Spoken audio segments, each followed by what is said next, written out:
Hi everyone and welcome back to LPB Racing. It's been a while, life has been hitting hard, but we are back here with some racing content for you, and it's the LPB Daytona 2.4 hours. Let's get into this. So you said the qualifying race was on the channel back a while ago. Did that. I'm just going to get all this display on for you as well. Obviously the qualifying race was, if you want to watch that, go and watch it now before spoilers get revealed.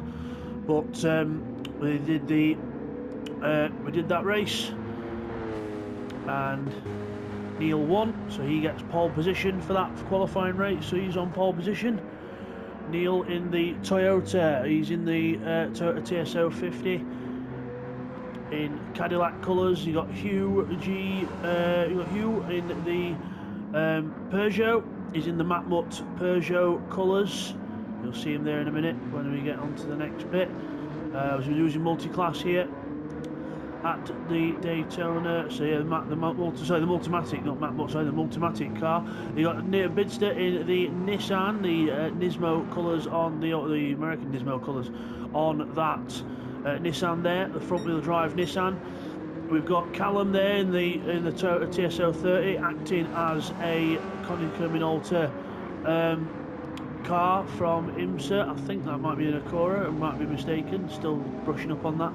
Then you've got Rodders in the Audi, again running another IMSA looking colour there. And then you've got Seek at the back in the Wayland Cadillac Racing colour car, even though he's on a Porsche. Now he's at the back of the grid for this one because he took out he basically caused a major accident in the previous race. You have to go watch that on the channel if you want to have a look at what happened there. But it basically caused a big incident, and he's now at the back of the grid.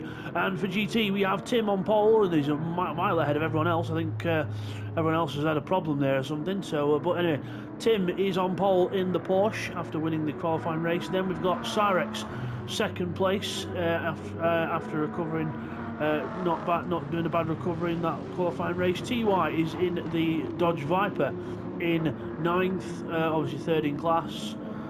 Then it's Will in the Lexus. You can't really see it very well from that camera, but you can see the green Lexus there.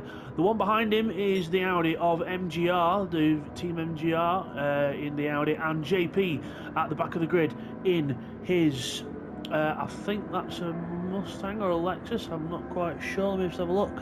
Try and zoom in. Oh, it's a BMW. I'm completely wrong. It's a BMW. But the front runners are at the start line, getting ready to go. They'll be getting the signal soon to start this LPB 2.4 hours of Daytona. Strap yourselves in. Let's go. And let's just as I say, let's go. We are off, and the hybrids put the power down, and the diesels left standing. Neil gets a brilliant run into turn one. And into turn one we go, slowing down the speed. Looks like Tempio's gone round the outside of Bidster as well. The front wheel drive will have not been as quick off the line. It will have wheel spun like hell. And we're into the next few corners. And into the first of the horseshoes. Bit of contact there between the Porsche and the Peugeot, but we're okay. We're carrying on as we are. Bidster's lost another place to Callum. Callum's come through, so Bidster going backwards on this first lap with the hard tyre shot. Nismo. As we go into the second of the horseshoes and going to the next corner, we'll just watch this battle a minute, and then we'll go to the GT start in a moment as we get the Peugeot down the inside and the Porsche and the Peugeot side by side. But we're going to go to the GT start, and they're off. Pole position for Tim, and he's off. Cyrex not a very good start. He's got now almost 3 or 4 wide. Do they know it's a 2.5 hour race? They're going 4 wide already. And into the first corner, got the Lexus waiting there, so must have caused some kind of problem or something. And into the second horseshoe, and a bit of contact there between Cyrex and we've got another car off that. We've got, I think that's, is it Will who's gone off, or we've got another car off there as well. You've got Will and MGR. Is it Will and JP or MGR? Yeah, JP and Will off there. We'll get another. In fact, we'll just have a look at that now, then we can have a look at the other battles that went on. This will be put into several parts, guys, this race, so we can see what happens. But yeah, so we've got Cyrex there gets punted a little bit by the Audi, and then we see in the background, we see, I think it's JP went off. Let's have a look. sorry guys, cycling through the cameras. Let's get this sorted here. So we have, yeah, just completely outbrakes himself, and then on the way out the corner, there's Will on the way out the corner in the Lexus, and yep, round he goes, and just too much power on cold tyres, and that is what happens.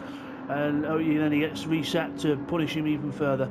So let's go back to that LMP battle. Let's see what's happened out of that. We've got Neil Farmack in the lead. Neil Farmack in the lead in the Toyota after the first lap. Hugh is in second. Mr. Josh Hugh in second. Then we've got Seek Tempio in third. Bidster fourth in the Nissan. The Nissan's very quick on the straight lines, but it's got hard tyres on because he was struggling a lot with the tyre wear in the previous one. I want to see how that goes in the race, and he's ahead of Callum again, so Callum must have had a bad run through one of the chicanes, or the Nissan's just trounced him on top speed. I mean, whichever way around you put it, they've both got pros and cons in them cars. There's a little squiggle for Callum on the way out of the corner. There is Tempio looking on the inside and the outside of Hugh, trying to put him under pressure, and it's worked because the Peugeot's gone wide. The Peugeot has gone wide, rejoins, and Bidster and Callum both go through, and the Peugeot goes back down to 5th place. One mistake is all it takes, and it's all about making the least mistakes in these endurance races. It's all about that. Rodders at the back, 6th place, still keeping in touch. Obviously, I mean, as I'm recording this now, obviously the Audis have been improved quite a lot, and the batteries actually do work, but back in the day the batteries were just crap on this game, absolutely crap, and not really realistic to real life at all. As meanwhile, back into GT, we've been missing this. Tim and TY side by side, but Tim holds the lead for now. He still holds the lead in the Porsche, but that Dodge Viper is all over the back of that German car with the German driver. And he's TY wants to win it for America on home ground, and Cyrex wants to do the same thing, but the Ford and the not quite able to keep with the front two just yet, but if they keep battling, it could all change into the second horseshoe. Now eventually we're going to be able to getting all these guys lapped by the faster cars, and that's going to be a danger in itself, and could be a make or break for people's races in both classes, because you've got to judge it properly, and you've also got to make sure that you keep out of trouble no matter what's happening. The Viper goes to the outside and the Porsche on the inside of the oval, but nothing quite happening just yet. Back to the LMP battle. Oh, we've got stuff happened here. Bidster's been off the track. He's gone right off and then back on again. Let's rewind and have a look at that, shall we? So into the hairpin.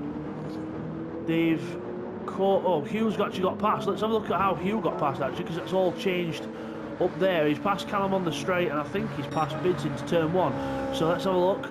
Into turn 1 on the start of lap 4. Yeah, Bidster just runs it wide, just misses the apex completely and runs wide, and Hugh goes straight through. Thank you very much, I will take that.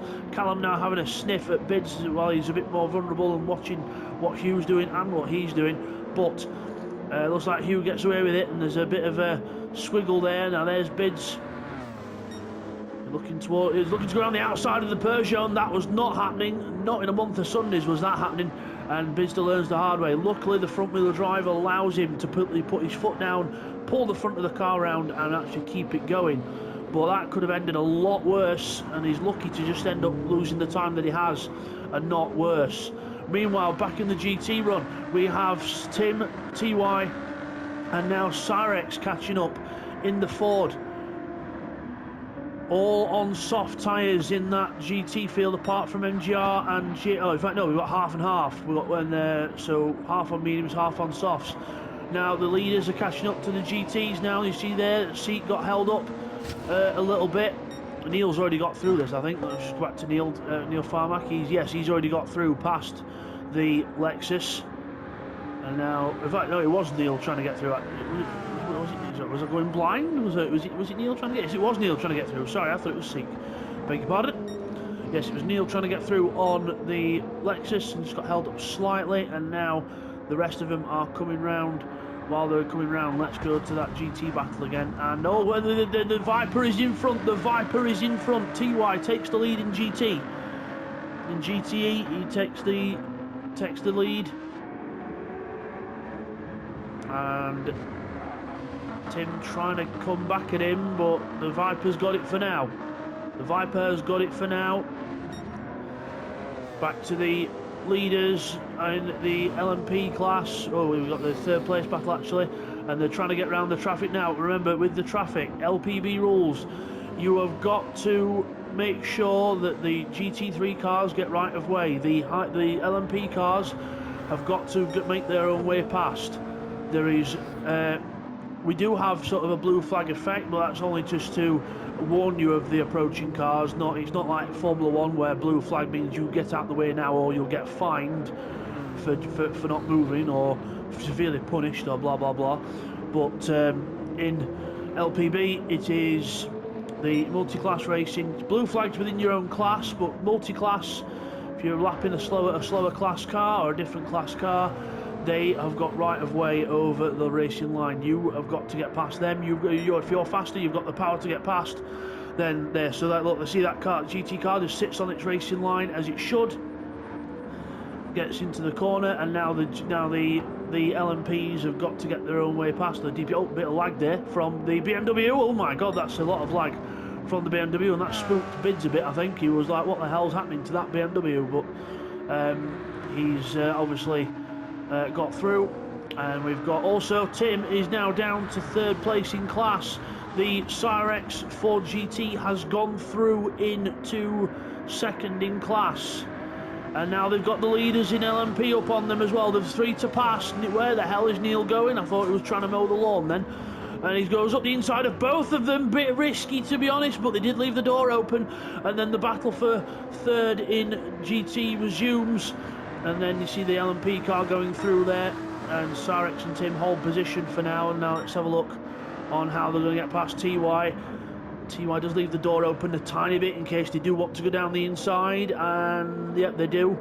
And then they go past him. Sensible driving there by TY. Could have just gone for his line, but I suppose, you know, discretion, whatever the saying is, the discretion the better part of valor, or whatever the saying is. I don't quite know what the saying is, but TY then still leads the GT race from Cyrex and then Tim, and the others are coming up to lap them now. Let's go back to the LMP battle. So we've got Neil and Tempio side by side for the lead. Neil and Seek, his name's on here as Tempio, but his actual name's Seek, so I'll try and call him by that to try and make it easier well, really for myself, really, because I'm used to calling him Seek. But Seek won in the lead from Neil Farmack now, and there's that battle still goes on. We've got Hugh and Callum in third and fourth in class, Bidster in fifth in the Nissan, and Rodders still at the back in the Audi. But again, don't count yourself out, Rodders, because you never know how the race is going to unfold, so never say never. There's the other LMPs now approach the front, the front battle of the, oh my God, where is Callum going? He's hit the Viper, and how the hell did TY hold that? That was, if that was not using the force, I do not know what is. But TY held that. I mean, Christ, TY, get the Formula Drift with that car control. But very lucky to both of them, very lucky to get away with that, and Bidster will be slightly disappointed that he didn't get any positions out of that, but he got past the Viper anyway, and now they're both through, and TY now can absolutely rest and give his underwear a change and get prepared for next time when they come round to lap him, and hopefully Callum doesn't pick a bit of a dodgy place or move to do it. So we will see how it goes. Oh, we have a spinner in the background. We've got a spinner at the back. It's Will. Let's have a look how that happened. He's coming into the first horseshoe, and he's into the corner. Is it a repeat of the lap? Is it a repeat of lap one where he puts too much power on? It is carbon copy, except this time he's gone round a bit more, and oh, there we are. It resets him, and he can actually get going again. So the reset that time actually helping him out. Back to the leaders, who you still can't put a cigarette paper between. Neil Farmack and Seek One still cannot separate each other, and Neil is back in the lead. Then the Toyota leads on the soft tyres. Tempio on, so Seek on the medium tyre. Now that could be an interesting strategy going forwards, because that could see a lot of different ways of doing your strategy. It alters your pace, but Seek's not bothered about that. He's going around the outside of Neil Farmack like it's an 8-lap sprint. but he's not able to find his way through there. So as we go to the horseshoe, he's still behind him, no way through there. Neil will sit on the line.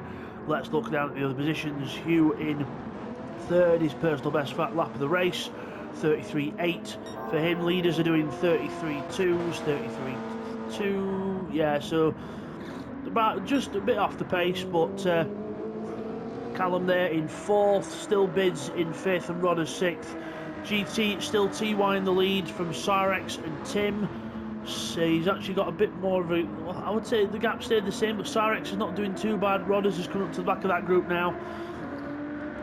And as the sun starts to go down here at, well, sunset time at Daytona,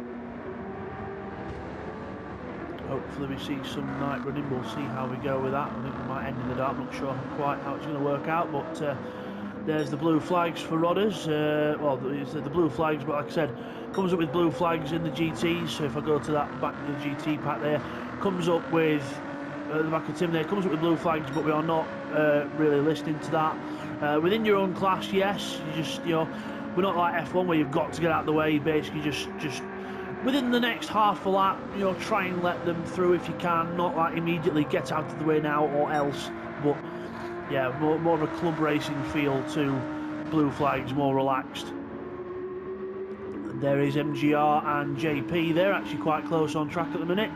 So we've got MGR in the Audi and JP in the BMW behind him with the lights ablaze on the M6. Bit of lag going on there with the car stepping out a bit. This was back when the GT7 had some issues with lag, but we did our best to get through it. As I'm commentating on this now, guys, as well, just so you know, LPB Racing is back up and running with the will be back up and running very shortly with the endurance races again. So you'll see more races like this. If you want more, if you want to get involved in this kind of racing, and you know, meet up with the same group of people every week and have some fun, just doing some nice racing, nice clean racing. You're not going to get knocked. You know, if you don't really do police it, you're not going to get knocked off all the time. And you know, I'm a big promoter of clean racing, and there's not enough for it online, unfortunately. A lot of the official racers online as well all get very dirty sometimes, but we are a clean racing group. We love what we do, and everyone seems to enjoy themselves. They do these races, whether they're short sprints, whether they're endurance races. LPB covers it, most of it, and we're a bit more of a family feel sort of online race group. Back to the action. So fastest lap there for Neil Farmack, 32.8 for Neil. The fuel loads are going down, the fast lap times are going up, and also the track's getting cooler, so which encourages the cars to you know, slide a little bit more. But it's mainly the fuel level that's doing this at the minute. But you still can't separate these two. And Neil looks like he's going for it again. He's on the outside line. Nope, Seek holds the line there. Not going to chance that one. Neil thinks I've got another 82 laps in this race. I am not going to get involved in this. So not just, well, I might do, but if I'm going to do it, I'm going to do it properly. I'm going to make sure it's all done neatly, so I don't incur any penalties or anything later on. So let the drafting begin. Still third for Hugh. Callum and Bids still about the same gap there. Bids on the hard tyres because the Nissan front-wheel drive. They were going to debut it as a four-wheel drive car, but obviously it ended up being front-wheel drive in the end because it was a bit of a rushed project to finish, and just didn't quite make the impact it wanted to make. It wasn't able to run the amount of power that they wanted to run battery-wise as well, so it all sort of impacted on them. But not doing bad. So all these cars were randomly allocated to the people, so not necessarily a choice from what you get given. Back to GT. TY still in the lead in the Dodge Viper, lap 9 of 92 for number 92 in the lead in the Dodge. There's Tim. Tim's ahead of Cyrex now, so we've had a swap there for position. The Porsche is back ahead of the Ford GT. So second place in class back for Tim, and now Cyrex says, I want that back because I'm in your draft and I'm going to come sniffing at this next chicane. There he goes. He's not just sniffing, he's making his way past on the inside. He's got the inside line, but that's not necessarily the best line. No, you see there, he wasn't able to get alongside enough and thought, no, I'm better off to just back off. Let's Tim take his line and not lose momentum, and we can try and keep with TY as well. So it's not worth going for every single move. It's sometimes best to just think about the long game, and that looks to me what Cyrex is doing as he goes to the outside again. But again, there's no harm in doing that. Is he able to get alongside enough? Yes, he's passed. I think Tim lifted off a bit there, or went into. Oh yeah, probably just lifted off a bit and just thought, right, I'll sit behind you then, and we'll just try and get going. And ooh, Cyrex in a bit hot. Cyrex in a bit hot. Tim, oh, not able to get alongside. Very lucky there, Cyrex, to keep hold of that position in the Ford as he defends now into the first horseshoe, and he holds position. So remember, these front three GT cars are on soft tyres. JP and MGR and Will are all on the medium tyres. Now, MGR has been passed by JP, so JP's got himself past the Audi. The Audi last time at 51, so there must have been a mistake somewhere, and they have got the race leaders coming up behind them now. As JP runs so wide, he's almost on the service road, and then there go the LMP cars straight through, nice and clean for them. MGR now, will he have a go at the BMW into the second horseshoe? Not quite sure. Is he? Yes, yes. Easy, yes he is. Dives straight down the inside, sprint racing move. Johnny says, all right, I'll open the door for that one. You can have that one. And he's trying to fight back, but the lag's not allowing him to. And MGR stays ahead in the Audi then. So swapped back and forth there, and now they've got the LMP cars up on them. Let's go on board with, so is it Hugh? Yeah, Hugh. Let's look on board with Hugh. Let's look at the speed difference between these cars. That's the onboard view, and there we go, straight through. They're doing about 106 miles an hour. He's doing 190 miles an hour. That's the difference. Massive difference in speed there. Now, speaking of massive difference in speed, let's watch this. So there's Callum. He's got Bidster behind him. He's doing about 185-ish mile an hour, and Bidster there before braking was about 190 odd. So a big difference there on the speed of the cars. But the Toyota has just got the edge through the corners enough for Bids not to be able to keep with him. Let's have a look at the leaders then. So the leaders in LMP still close, even though I think Seek has pulled out a bit more of a gap now. Nowhere near safe, but he's pulled out a bit of a gap. He can take a little bit of pressure off himself, but Neil's still staying there, still keeping them headlights fixed on that Porsche in front. So the Cadillac replica livery on the Porsche and on the Toyota, I think, don't quote me, yeah, oh, that's a Cadillac livery, and then the Whelen livery as well on the Porsche. There is now the Peugeot is still not doing too bad. I mean, look at the lap times. You've got 33 ones, 33 fours, ones for the last 2 or 3 laps for Seek. You're going even faster now as well.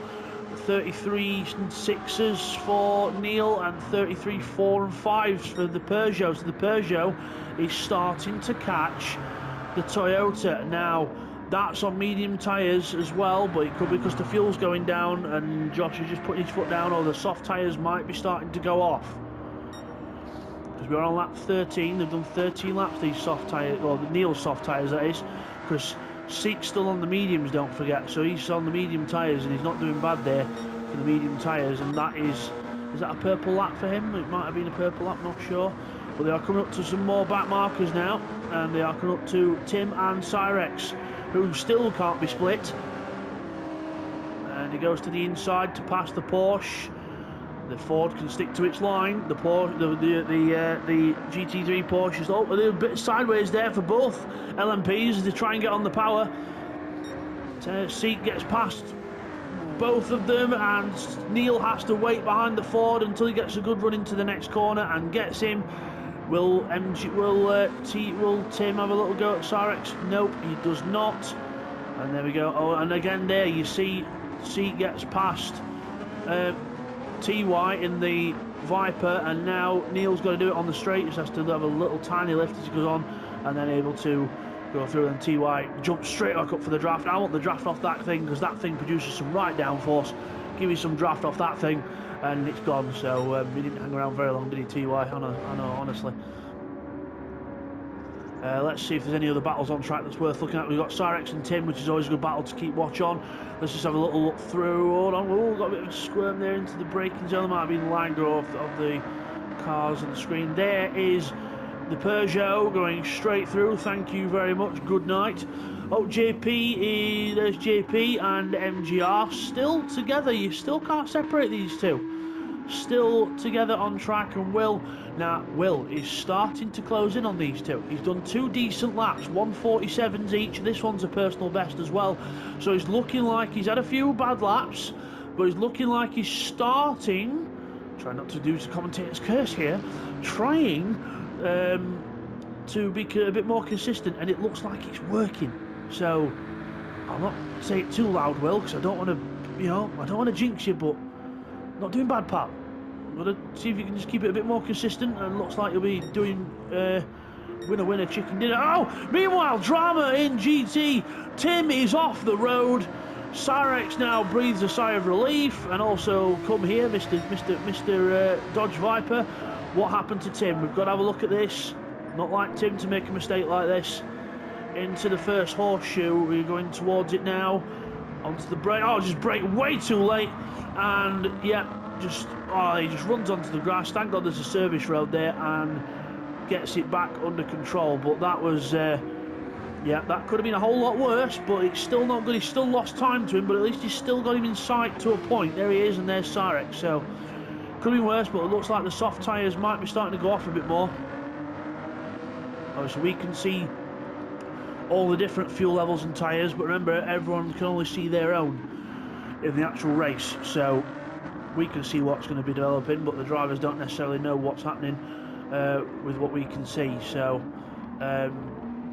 let's have a look through at how the cars are looking then. So Seek is on lap 15. He's our race leader in LMP. He's on the medium tyre, and he's got quite a bit of fuel left, so just over half a tank of fuel. Neil has got a little bit less than that. Soft tyres, which might be starting to go off, because the lap times look like they've dropped a bit on the last few laps. Hugh is on the medium tyres in the Peugeot, and he's got about half tank of fuel left, so he's got a little bit less than them lot. We've got a yellow flag on circuit somewhere. We've got a car off at turn 1. Just going to scramble through and see who that is. Oh, it's Rodders. Rodders has parked it in the barrier, and let's see how he ended up there. He goes into turn 1. Oh, hits the barrier on the inside and goes off and spins on the grass and into the wall.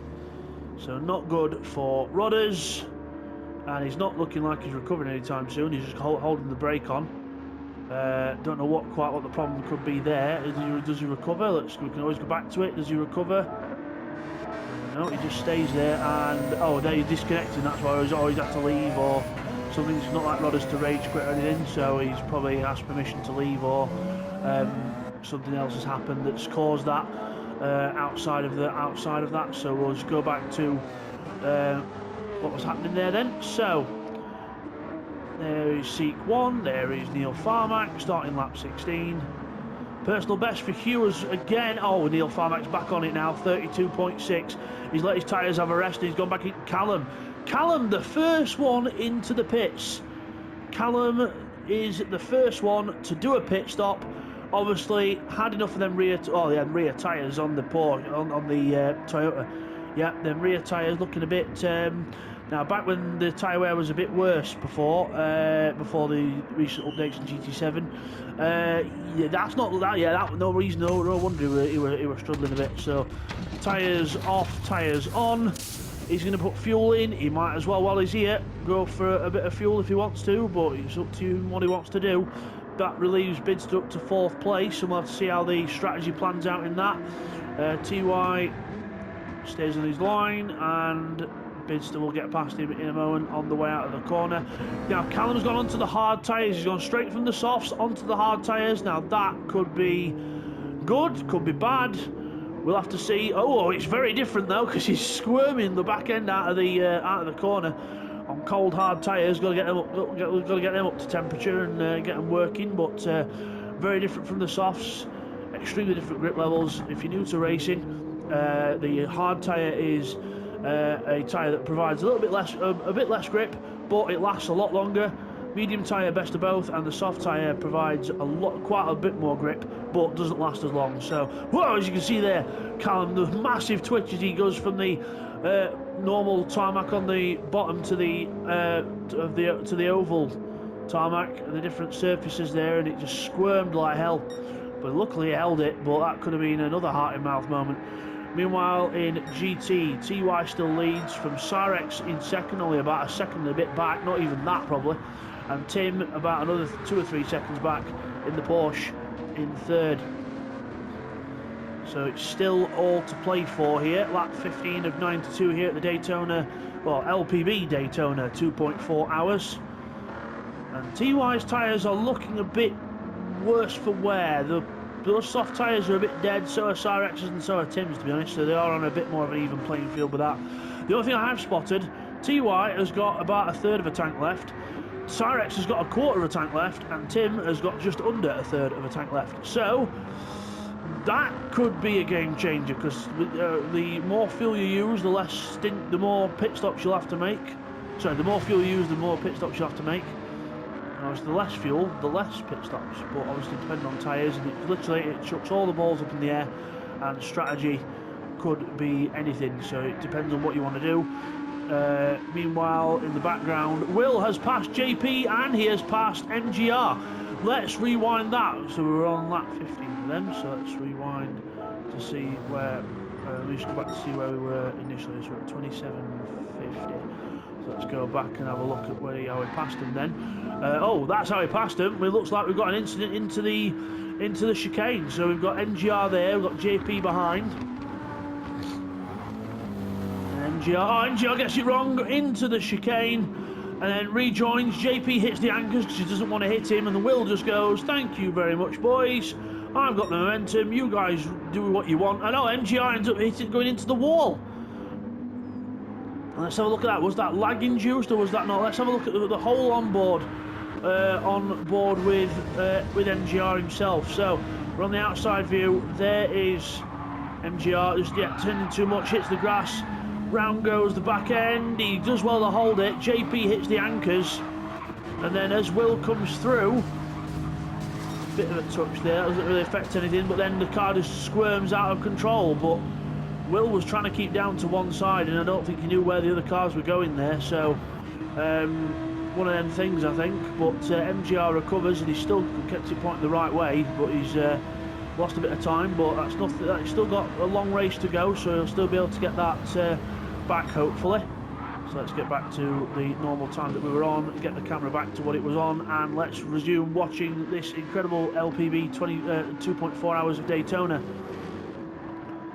And JP missed his braking point, goes off into the grass. There goes the race leaders as well, and now JP goes back to last in class. So that's I don't think last in class doesn't like being it's quite a magnetic thing being last in class at the minute. They all want to try and swap and change to do it.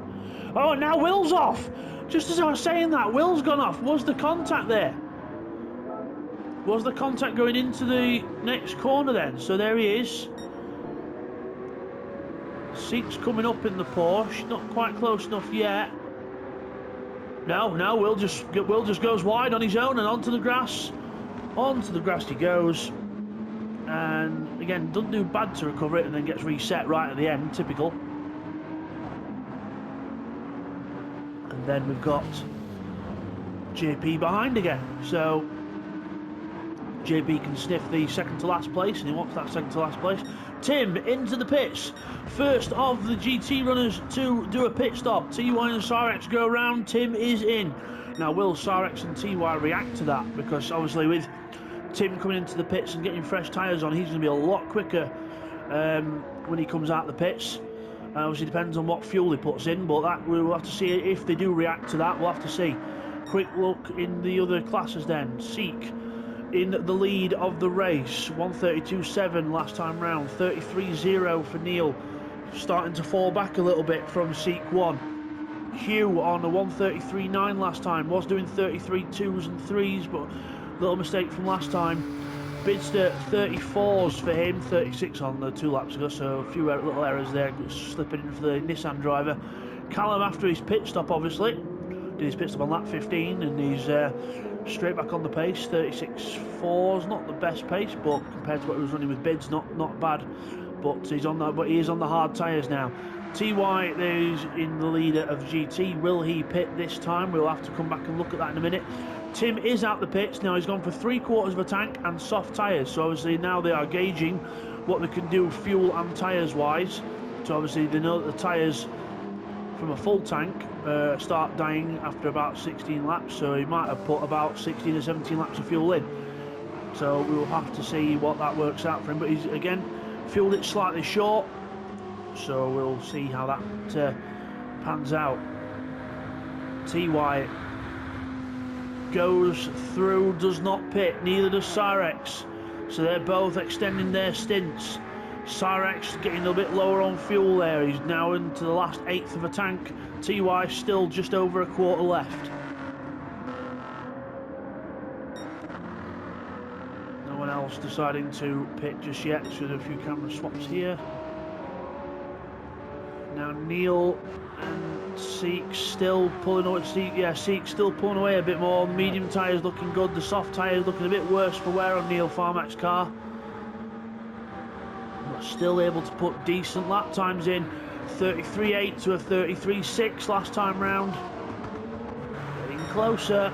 Hugh puts in a 33.0, his fastest lap of the race. Not the fastest lap, that's still Neil Farmax on a 32.6. But Hugh on the move then. The medium tyres wearing down, the fuel going down, the lap times going down as well. There goes Bids, passing JP. Let's have a look further back. We've got MGR and JP still quite close together. Yes, we have to a point. Yes, there we are. MGR just ahead, and then Will just ahead of them two as well. Quite a nice battle brewing between all them. Bids to flashing the lights just to let him know that he's there. Not necessarily saying get out of my way, but just to let him know that I'm there. And MGR does as he's rightful too. Steps on the line. Bids to then get the power on out of this corner, and through he goes. And he's going to go and pass Will now. Let's go on board with the Lexus man on the inside view. Oh, he's gone wide. He's gone off the track. Don't know whether he'll let him. I don't know. He didn't. Does he know? He doesn't have to let Bidster through, but he's obviously let Bidster through, and now he's got MGR alongside him. You see in the mirror, MGR, the Audi's on the outside. There's MGR's on board, and there's the Lexus saying no, you don't. And a bit of contact there, but I think we got away with that. Cyrex in the pit lane, and now it's side by side for the 4th place in GT. And we've got he's all over the back of him now. There's more contact there as we've got LMP, as we've got more cars in the pit lane. We'll come back to that in a moment. But this battle, you'd think it were a sprint race with the way that they're bumping and boring each other. But Will gets to the apex. MGR runs wide and off the track, and he probably will he get reset? No, he doesn't get reset. But JP tries to avoid him, and there's more lag. There's more stuff going on, and JP gets to place, and MGR will have to try and work his way back through. Just going to rewind a tad because Neil Farmax been in the pit lane, and Cyrex as well. Cyrex changing the tyres. What was his fuel? Literally very low, and the back tyres were finished, absolutely finished. Neil Farmax tyres, yeah, again the same thing. The rear tyres absolutely finished, and he'll have to just see what he wants to do fuel wise. Let's just fast forward a tiny bit just to see where they are on fuel. Neil Farmax comes out. He has only put, he's not put much fuel in at all. So that could change things up a bit. We'll have to see how that goes. But obviously he's stuck with the soft tyres, so he's only put enough fuel in to cope for the soft tyres. Cyrex comes back out again, soft tyres and a full tank of fuel because the Ford GT drinks. So longer pit stop for him. And Tim has come out in front of him by about, I would say that gap is that's quite a sizable gap actually. So yeah, Tim comes out. TY is not pitted yet, but Tim has come out quite a way ahead. Cyrex is a good, I would say that's a good 15 to 20 seconds back from Tim. So all happening there. We've got another car in the pit lane. MGR into the pits. Medium tyres on the Audi, and fuel a bit low. We'll have to see what he does when he comes back out. JP goes round again, but he'll be due for the pit lane very soon because he has got the fuel light on. And the fuel light means not much left in the tank. Consider pitting very soon, please. Will on his full tank. No, sorry, that's Sarex on his full tank. Sorry, that's Sarex. Yes, it was Sarex. Before I started mixing up cameras. We've had a car come out the pit, coming out the pit lane. That's MGR coming out the pit lane with a full tank of fuel, but now soft tyres. So let's see how he gets on the softs compared to his mediums that he was on before. JP comes out of the oval section. We've got more LMPs lapping other cars. We've got now Neil Farmax obviously come out of the pits after his stop, and he's Biz's a bit more behind him, but obviously Neil on after the first, if you Biz's still yet to go in for his first stop, so Neil's still quite a way ahead of him. Hugh's not been into the pits yet either. Obviously I'm quite interested in watching now JP gets on. JP was running low on fuel as well, and Will's in at the same time as well. So both of the fourth and fifth place cars in, and MGR now will have to pray and hope that he's got the grip in those soft tyres and that the others put a full tank of fuel in so he can try and get back up with them, and we'll see how it goes. So they're in. Tyre changes go for the BMW. Fuel goes in. Will's on fuel as well. So we'll look how we go. Will in. Hugh's in the pits as well. The Peugeot into the pits. There goes Will. Will's off. Will's already off. Soft tyres for him. Straight out of the pits. Soft tyres for him. JP still in the pits, putting fuel in. Will has gone for less in the tank and soft tyres. So obviously knows the limits of the tyres versus fuel. MGR, there he is. Oh, JP's out the pits and he's on medium tyres again, and he's ahead of MGR. MGR on the softs then loses out in the pit stops, even though they both put full tanks of fuel in. Obviously JP must have been ahead before the pit stops happened, so JP pole position, but he's now mediums and MGR's on the soft. So JP the only one then to retain the medium tyre. So how is TY still going? Is that V10 running on 5 cylinders or something? I mean, geez, you saw about the twitch there. He's definitely on the limit of them tyres now. I would imagine any time soon he'll be coming in for his pit stop, but running long can work out sometimes, but not others, because you do end up spending, you do end up losing more time on track with tyres that are just going and that are just going to be absolute pains in the arse because there's just no grip. So yes, you might make up time by doing less pit stops, but you've got to weigh it up by time lost on track as well. So very much a balancing act when it comes to strategy. Those that think racing strategy is easy, get out the door and don't come back, because you have no idea. Because the racing strategy can be a hot. You've seen the guys in Formula 1 try and get race strategy right, and half the time they don't even do it right. Hashtag Ferrari. But yeah, it's one of them things with race strategy. You either, you know, and especially, I would actually dare say with LPB racing, our drivers have it even harder, because they're the driver making the decision. They've not got a team on the pit wall making the decision for them. They're the ones on track. They're the ones, you know, adrenaline-filled racing, and they've got to think as well. They've got to be racing. We're amateur race drivers, but we've got to use this head as well. So that technically counts as pros. So yeah, welcome to the pro leagues. And then we've got Bidster behind TY. He'll just be patient behind TY now. Has he been in for his pit stop yet? No, he hasn't. Still going around. The tyre's still fresh as daisies, but that's what he wants on that car, I suppose. He doesn't want any kind of major tyre wear issues. So let's have a recap then. We've got a few pit stops, you know, here and there to do, or they've been done, but this is the rough order then. Lap 25 of 92 here at the Daytona 2.4 hours by LPB Racing. Seat 1 in the lead, T10PO Seat 1 in the lead in the Porsche. And he has I think he's still yet to pit as well, so that Porsche going a long way into the race. Neil Farmack, he has pitted. He's done a fast lap of the race, 1:32.1. He is on it like Wallace and Gromit in the second place car. Third is Bidster in the Nissan, but he hasn't pitted yet either, so he's be able to go longer into this race. Could that work out for him? The Peugeot of Josh, or Hugh G. John, and Mr. Josh, he is in fourth place in the Peugeot. He has pitted. Callum in fifth, in last in class now, because obviously Rodders has fell out the race. Fifth in class for Callum, and he has pitted. He's on the hard tyres. We'll see how he goes with that. Now TY finally comes into the pits in the very eco-friendly Viper that seems to have just go on forever. Finally has to pit for something, and that something is a fresh set of tyres and a boatload of fuel. So we'll see how that goes. So Sarex there coming round the oval bit. Obviously when the pit stop's done for TY though, he'll spawn straight out to the pit exit. It doesn't let you drive through, which is very realistic. We were the one driving simulator, yay!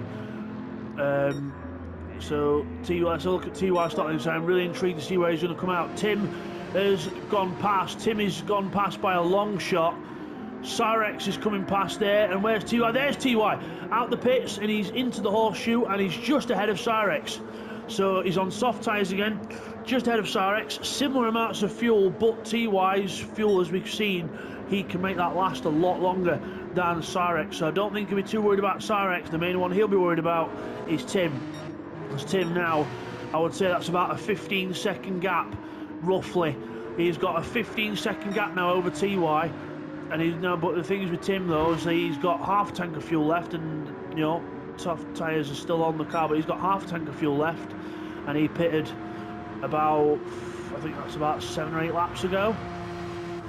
So it's in favour of TY for now, but it's whether the drop off of pace at the end hurt him really, really bad when it balances out towards the end of the race. So that's one that we'll have to come back to.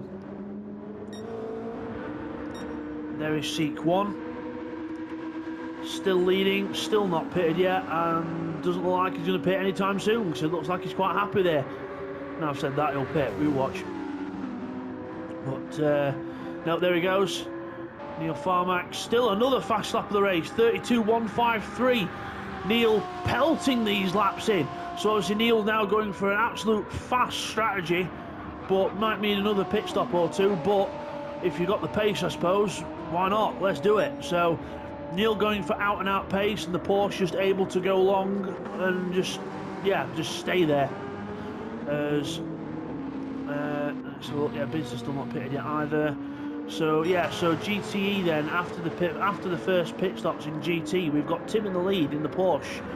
Soft tyres on him. TY in the Viper in second after the first stops. Cyrex third in class in the Ford GT. Will in fourth in the Lexus, 1:46.2 for him. A very, very good lap indeed.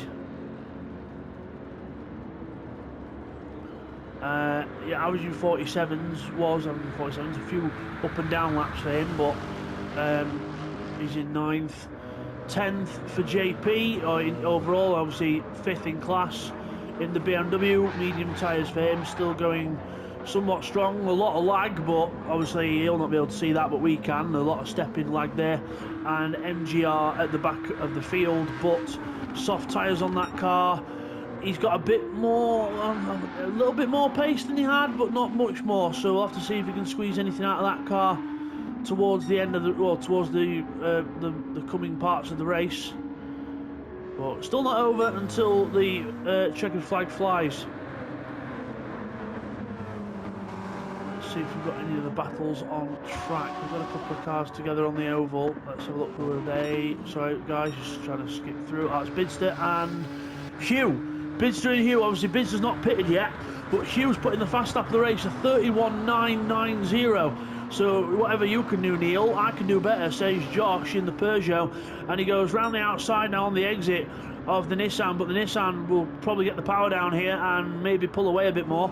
We'll have to see. Let's Oh no, I think Bidster might even have let him go here. He might have just let him go and just said, right, you're faster, I'll tag onto you, I'll take a draft, and we'll see how we go from there. But Hugh into third place, Bidster not fighting it, but I mean, Bidster's still not pitted yet. It's amazing. Tempio and Bids going long into this race. Tempio has got just over an eighth of a tank left, and purple? Okay, he's going faster again, so clearly he's seen Josh's lap time and thought, nah, I can do better than that. I can do better than that. So you've got Neil and Josh going for the fast but a couple of stop strategy by the looks of it at the minute with soft tyres on. Bidster obviously going long, he's got no choice but to go long with that car. Otherwise, if that car was on soft tyres or medium tyres, I think it would just shred them up. So, and then Tempio obviously on medium tyres in the Porsche, still able to do lap times that are decent. It might just be that the Porsche was strong in that section, I think, because it's still a 1:33.1. It's nowhere near the 31.9 of Josh's lap time. But still no mean feat, and looks like that Porsche is the car to have around here. Looks like the Porsche is very strong package, and that's not taking anything away from the drive. Seat 1 still doing a brilliant drive here. I mean, we've had different winners in the last few races. Obviously, check out the races on the LPB channel if you've not seen them already. But obviously, we've had the 2-hour Monza race in the GT cars. And in the GT3 cars, and we've had the Suzuka 2 hours again in GT3 cars, and this one with LMPs and GT3. So lots of different things. Obviously, the classes were randomly, well, the classes were split on pace. So we did a qualifying. Well, I think they were part random, part pace, but still fair splits.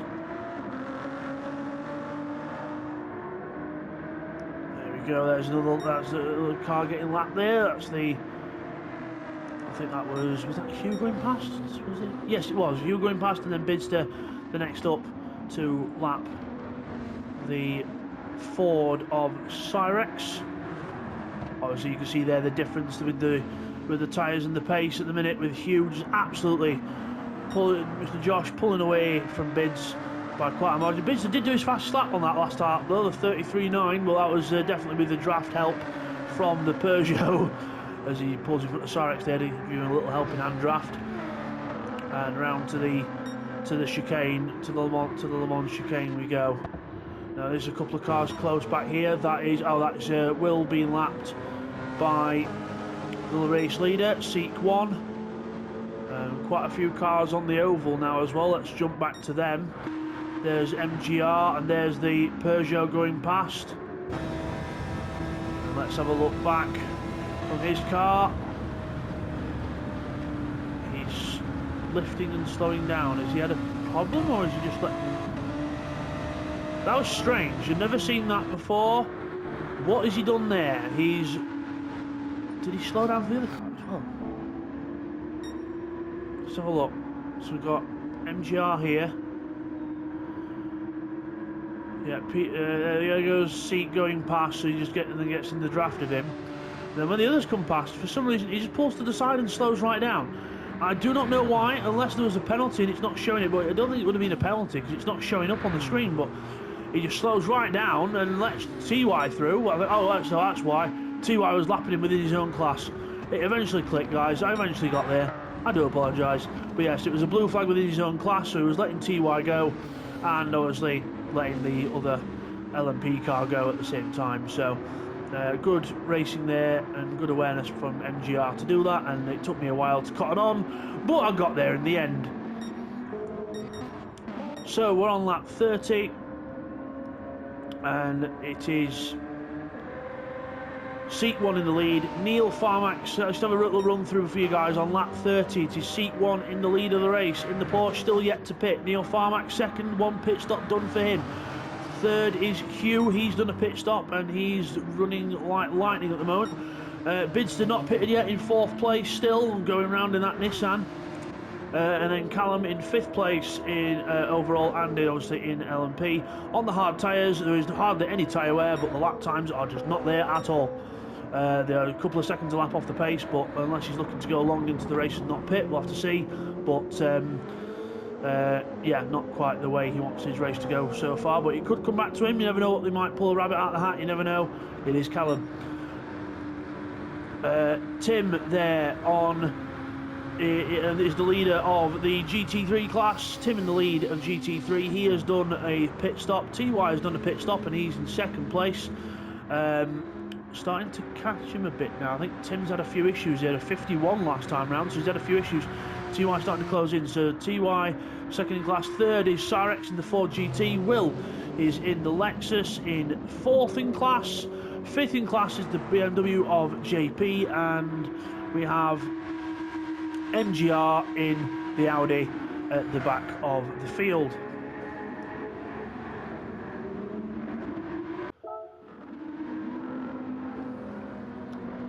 So out with the turn one we go, and just started another fresh clip here, guys. So this is another day now. So some of the liveries are actually showing up now, as you can see. Some of the liveries are actually showing up on the car, so you can see MGR is not just in a silver car anymore. He is in a Canada livery. There you go, you can see the Canadian livery there.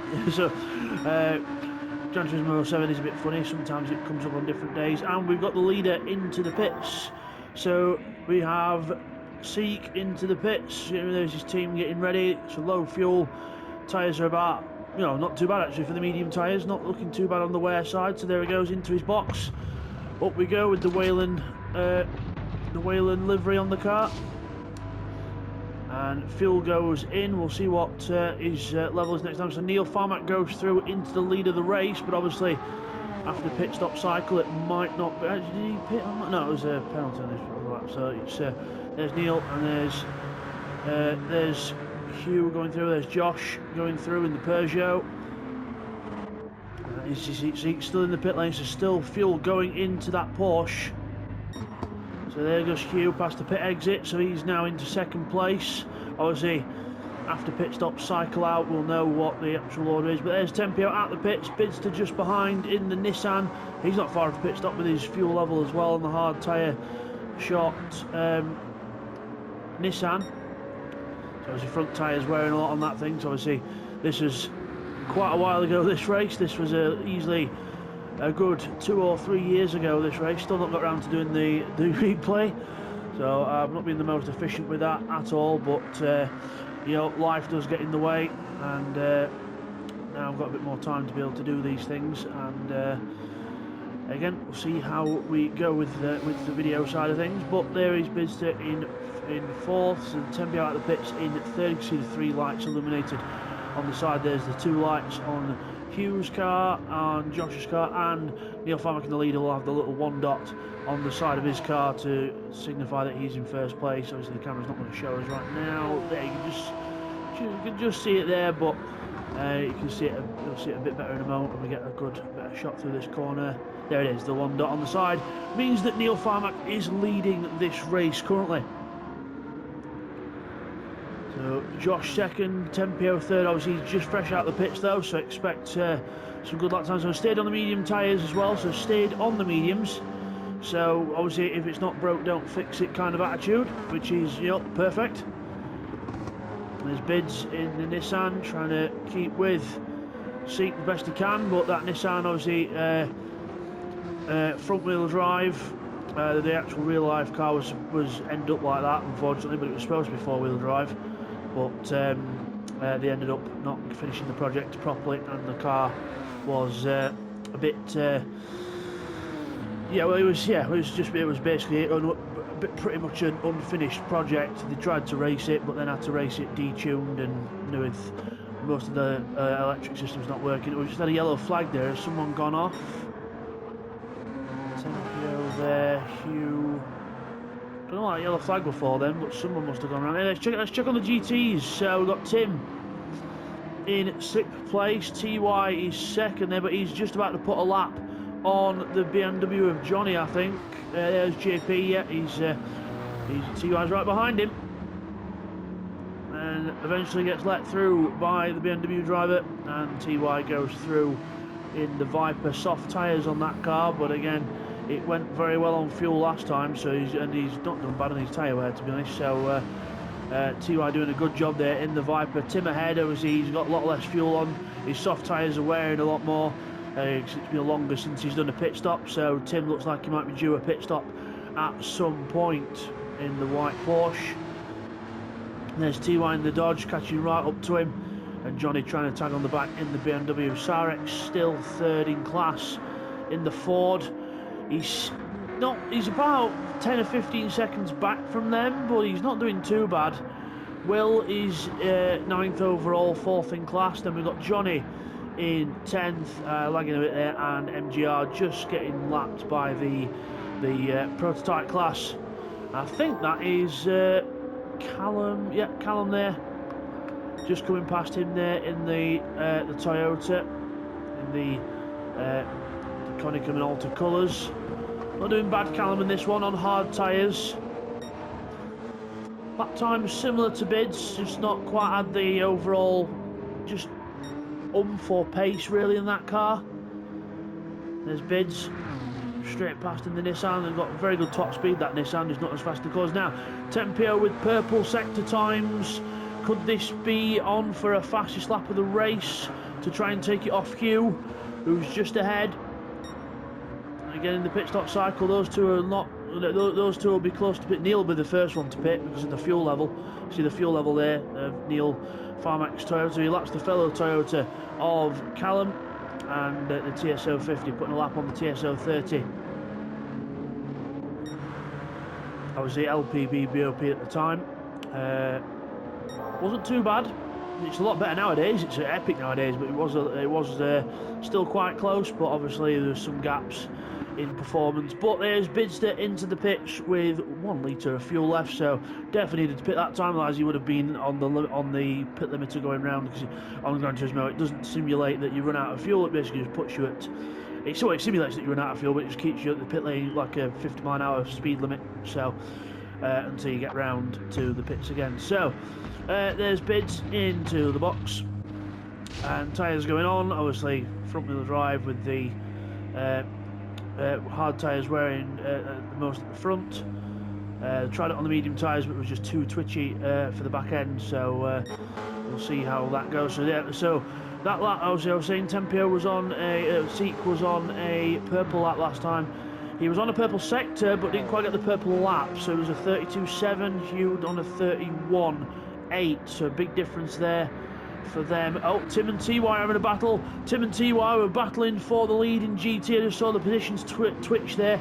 So Tim and TY there having a battle as Bidster comes out the pits in front of him. Luckily he's got a lot more power in that Nissan and in a different class, so he shouldn't really get in the way. But remember, Tim is probably going to be due a pit stop soon. TY not so much. Having said that, TY is doing a faster stint on the soft tyres, and he's got, you know, he has got a little bit less fuel than last time, but he's probably just calculating it for a stint length. What's Bidster gone on to? Yeah, another set of the hard tyres for Bids. So 35 him, and then there's Tim. Oh, the back end twitching. You can hear the back end twitching with the tyre noises there. As the Porsche tries to get the power down with those. Oh, speaking of getting the power down, TY, Jesus, oh, TY with an absolute tank slapper out the corner there. He put the power way on too early, but. He's not fallen too far back, but he's now got the traffic behind him. Remember, the GT3, the GT cars do get right of way, and the LMP cars have to make their own way around, so it's priority to the GT cars that we run that in LPB racing as a rule of thumb, to basically make sure that the GTs don't have to just pull offline and lose time, and they can actually keep their race going. It's up to the faster cars. They have got faster machinery, so they should be able to get past pretty easily. They shouldn't really have to impede the GT class. So it's not like Formula 1 where a blue flag means you've got to move out the way now, move, or else you will get fined or punished. Sorry, but in my opinion, a blue flag shouldn't be like that in F1 at all. A blue flag should mean that you are, please be aware, look in your mirrors, there is a car behind you approaching you quite fast. Just be aware that a faster car is approaching, and then a wave blue flag is basically that car is trying to overtake you currently. So just use caution, check your mirrors, and just be aware. It's not a you must jump out of the way. That is not what a blue flag is. in my opinion. But yeah, Tim is in the pits in the Porsche. So fresh rubber on the Porsche for Tim. The Sarex is in as well. Now he's pitted with a lot more fuel in the tank, so he might be trying to catch up and have a bit less time in the pits. That could be a good strategy to do, because he's literally stopping their tyres on. Tim is putting fuel in. Now Sarex is putting fuel in as well. Just drops off the jacks. Fuel goes into the car. And Tim's still there. Where's Will? Will is a little bit further back now. He's due for a pit stop as well, so he'll not be able to jump anyone as such. And there goes Tim, and Sarex is still in the pit lane. Tim's put about 80% of fuel in. So he's put 80% fuel in.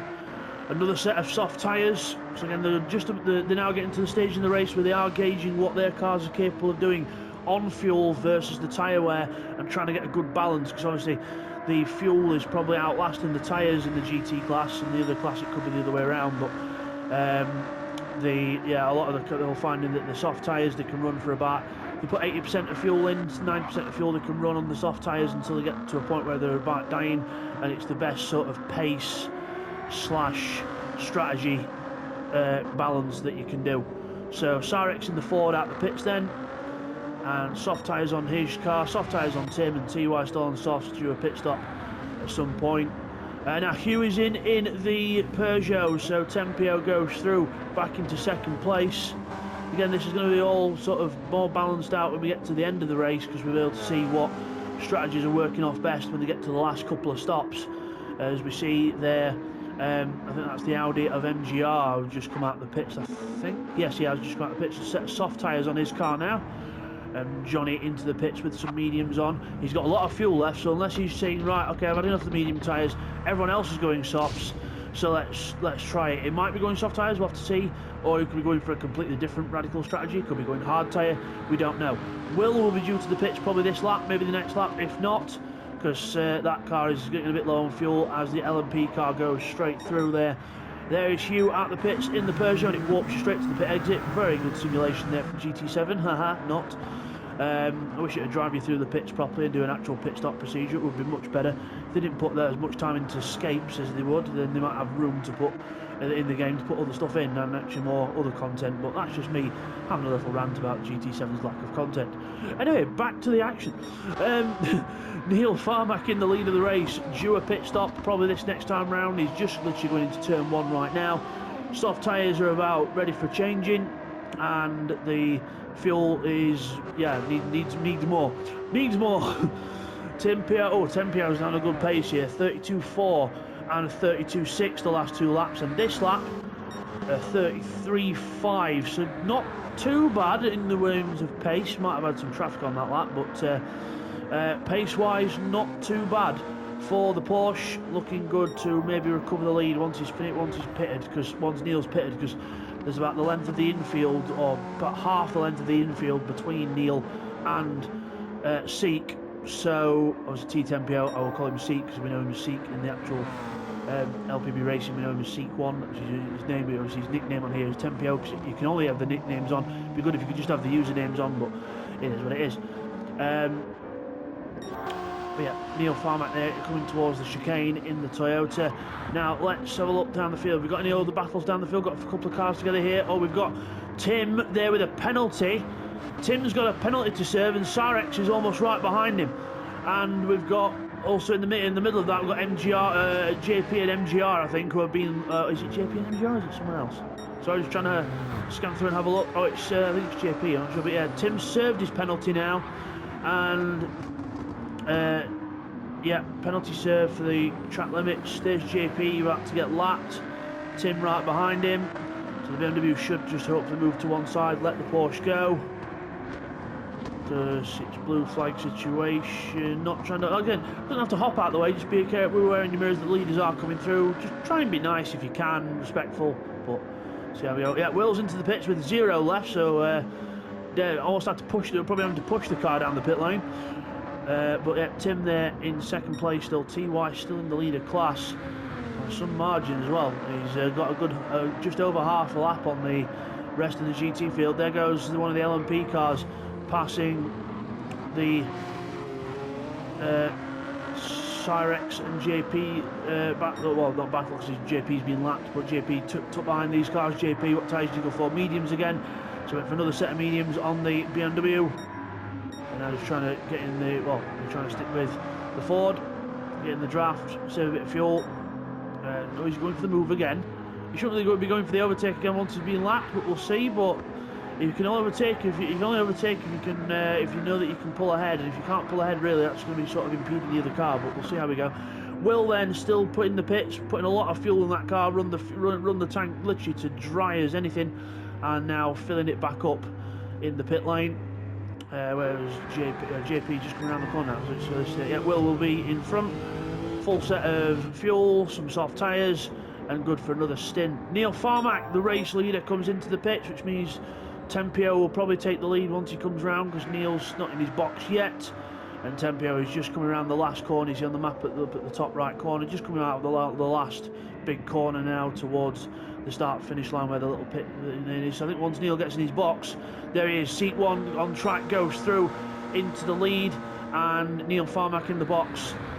So Seats needs to keep this pace up, and looks like he'll be on for doing rather well in the race. I'm not going to jinx it too far, but he could be doing well in the race. So Neil, fuel going in, tyres have been changed. Yep, they're walking off the old rubber there, and now, yeah, I don't think Hugh's going to be close enough by the time Neil gets out of the pit, so Neil should rejoin in second place. Still Hugh with that fastest lap though. Still that 1:31.8, the one to beat. There we are, Neil out the pitch, soft tyres and a lot less fuel. So he's probably gauging what his car can do compared to the tyres. Less time in the pitch, more time on the track going fast. Yep, that could work. So we'll see how we go. Whereas Hugh's going for the more longish run. He's still on medium tyres. Let's see where Bidster is compared to him. He's a bit further back now.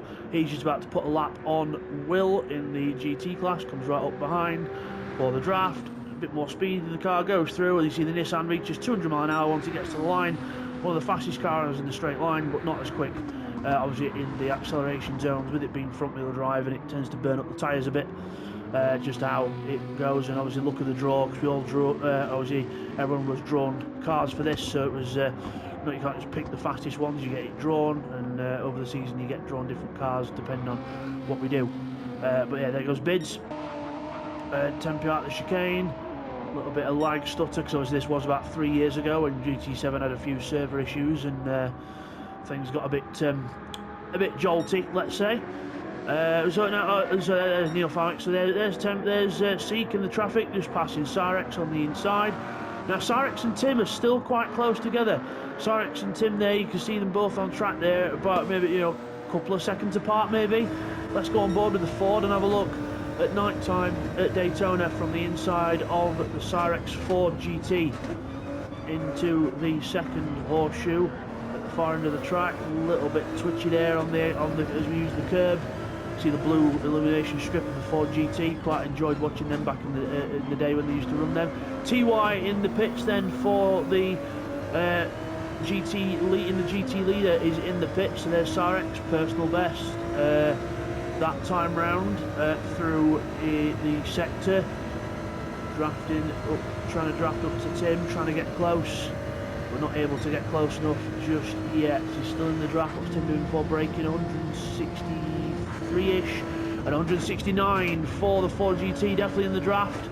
Definitely seeing it working. Got to be watching them track limits for them penalties, because obviously the penalties are very strong on this game. This is when we used to run them, and there we are. Cyrex didn't do anything wrong there, but got a penalty because the game said you will get a penalty, and Tim did the exact same thing as Cyrex more or less and didn't get one. So look at the draw, and see Cyrex here will unfortunately have to be forced to slow down, and there we are, back up, and loses about, I would say, a good second and a half in that. So now TY is just coming out the pit lane in the Dodge Viper. Will he hold on to the lead? So look, yes he will. The lead held for the Dodge Viper. He's got a, I would say that's about a 5-6 second gap over second place Tim. And TY again going for the soft tyres, knowing how much fuel it takes per stint. and those lap times on the stint very impressive for TY. 45s, 46s, the odd 47 maybe with a little mistake or some traffic issues or something, but going well for the Dodge Viper driver. And there's the Porsche of Tim in second. Cyrex very close in third. Fourth in class is Will. He's almost about to in lapping territory, but again he's not doing bad in the Lexus. And JP in the BMW next, and then last in class at the minute is MGR in the Audi. So we run through all the LMP positions at the moment after pit stops and everything. So we've got Tempio Seek 1 in the lead in the Porsche. We've got Neil Farmack second in at the Toyota, just lapping the... There we go, gone purple as well. Let's stick with this for a moment because we've gone purple here with Neil Farmack. He gets a good sector here.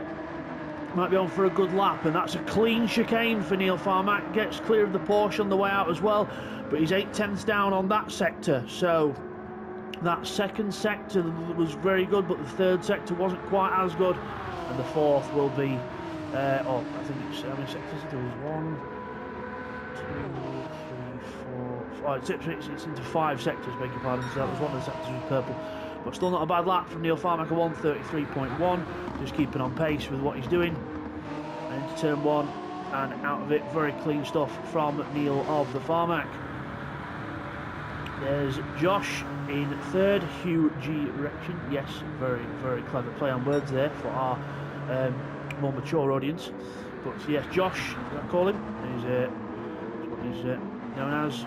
Josh in third place in the diesel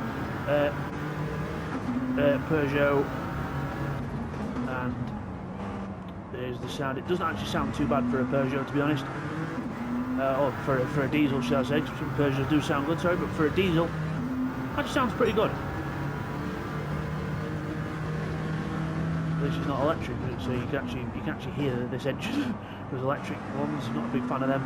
Can't really hear anything that's going on, and it's just a thing that's forced upon society, which is a bit stupid in my opinion. But I love the sound of this diesel. It does sound very good for a diesel, revving up to about 5,500 RPM, and through past the traffic there, and there's the Peugeot going down the back straight. And now the V6 of the Toyota on board with Neil Farmack. 190 miles an hour. 194, 195 just before, 196 just before braking for turn 1. What an entry into turn 1. Absolutely no prisoners taken there from Neil Farmack. Blasting through the track. You can smell this podium. He wants to keep this podium position if he can. Using the hybrid on the way out the corner, propelling the car up to 130 plus mile an hour before the hybrid cuts off and passing one of the traffic there. Purple sector 1 for Neil Farmack. What a time to go on board with him. Now he's got Will in front of him in the Lexus. That might affect his lap time a little bit if he can just get underneath and get the power. And yes, he does. Might not affect him too much, but a 5/10ths faster in the first sector. What a then throws the car in onto the back straight. This is a send it lap for Neil Farmack. 7/10ths quicker in the second sector. Oh my word, this is right. We're staying on board with this. We are staying on board with this, ladies and gentlemen. This is a good lap here from Neil Farmack. This is 2/10ths up, still there, so he's still gaining time. And into the chicane, throws the car at the apex, and the car eats it for breakfast and spits out the other side. We are still up. This is going to be a good lap from Neil Farmack in the Toyota. Callum is in the pits, by the way, in the second Toyota, the TSO20, the 2013 car, or 2012 car, whereas this 2016 car is being pushed to its ragged limits here by Neil Farmack, who does a 1:32.4.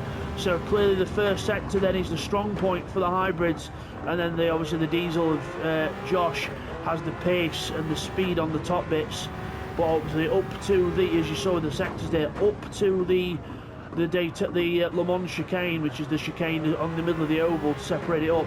Up to that point, the Toyota is one of the quickest cars on track, and possibly the Porsche as well. There we are with seat 1 in the Porsche.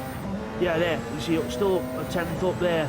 And then obviously this is the point where the the speed differences. You saw the Toyota get up to about 196 miles an hour before braking, 190 odd miles an hour before braking. The Porsche a little bit slower, but it is more consistent on its battery, 190 miles an hour before braking there for the Le Mans chicane. Very smooth actions there from seat 1, and now onto the fast bit, onto the oval. The camera goes to one side, our heads tilt to one side as well, acting like we're bike racers, tilting his heads towards the side of the car that's tilted.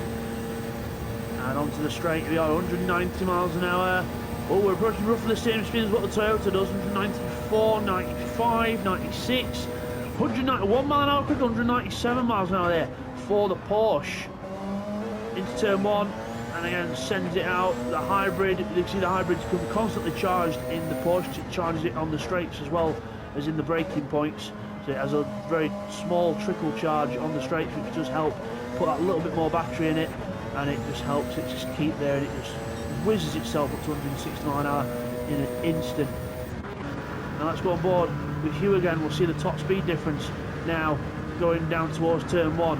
So you see now there, we have already passed the top end speed of the other cars, and it's still climbing. 200 miles an hour, 203 miles an hour, 205, 206 there just before braking for turn 1. You can't see the apex because of the pillars, the big B pillars in the car, and massive speed there. That's where the Peugeot makes up its time on the others. Just that top end speed, that top end grunt, because the hybrid cars up to 150 mile an hour are absolutely rapid, whereas the diesel is just after 160 it just keeps going, because the hybrids up to 160 are fast, then slow down after that. The Nissan's a bit of a halfway house, because they didn't get the hybrid charge very good on this car, so that has a little bit, but it uses it a bit higher up the thing. They use it there in business, trying to hold the wheel spin back. And into the next turn we go. Out of the horseshoe, he's going to trickle the power on. We're very careful with the throttle. Now use the hybrid, and then it's gone. Callum has got the is a very old hybrid system. It charges very quick, and it instantaneously uses it on the way out the corner. A bit of a big boost, and then it's all internal combustion engine V8 power from there, and probably one of the better sounding LPB cars in this race. Let's have a listen.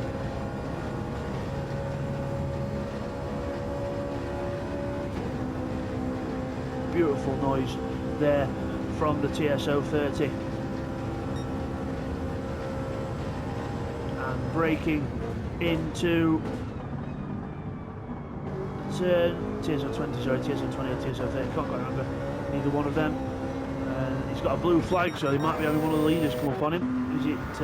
It's Hugh in the Peugeot, it's Josh in the Peugeot.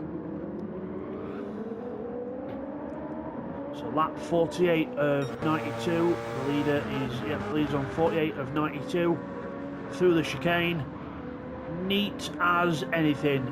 Got to keep up the momentum, got to keep up the smoothness of driving, and that is the key in endurance racing, keeping that smoothness, keeping that momentum, and just trying to keep yourself focused on the job, because obviously it is a long time that you're going for.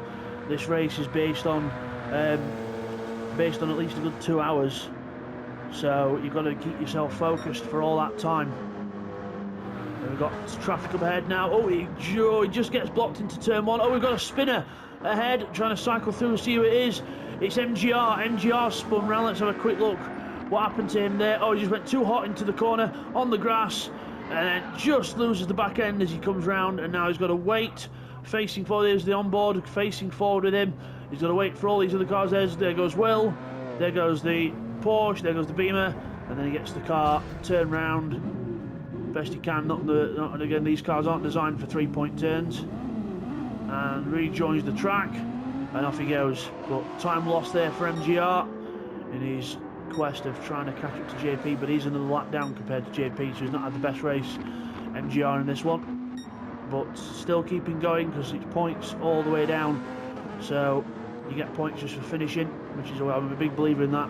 I don't like championships where you don't get points for not finishing. You should at least get something for finishing the event. You don't get anything if you don't finish the event, but in my opinion you should at least get something for finishing the event, and then obviously more for if you're winning and all that kind of thing, some more points that way. But yeah,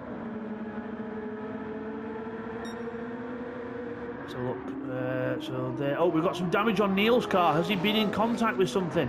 He has been off the road. So we had damage on Neil's car there. So he's coming up to the back of MGR. Oh, MGR's lost it. Neil didn't know which way to go and hits the back of MGR, and MGR goes into the wall again. But again, that wasn't really anyone's fault. Neil Farmack continues, but yeah, I think let's just have another look at that as well. Let's have a look on board with that from Neil's point of view, so you can see there's MGR ahead, and MGR it loses the car, lost control. Neil doesn't even know which way to go, didn't really have much time to react because he didn't know which way the car was going to go and went straight into the back of him. Did try and brake, but nothing much you can do there, and MGR gets the car back on the road after doing a bit of a 360 and carries on, but he's got a bit of rear damage now. That should fade off in time. That will with Neil Farmack's car as well.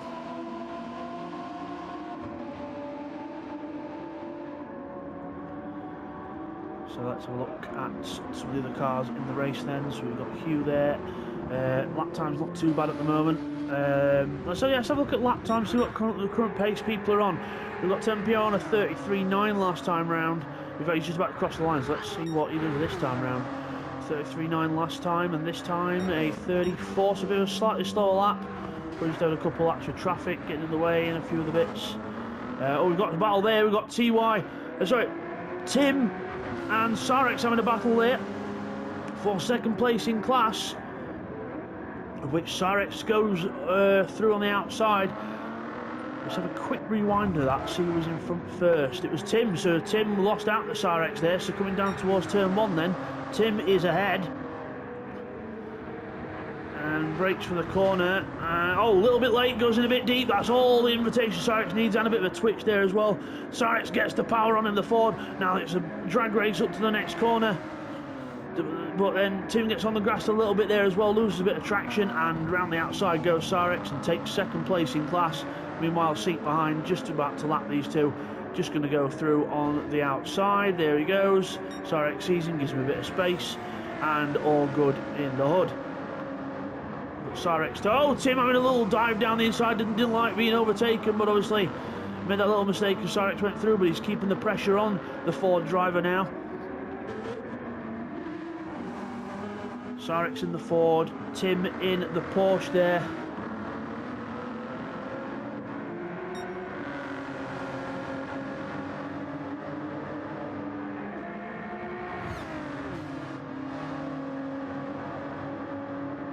Around the top straight, and let's see if Tim closes in on the draft. So Sarex doing 165, 166 here, about the same speed at the minute.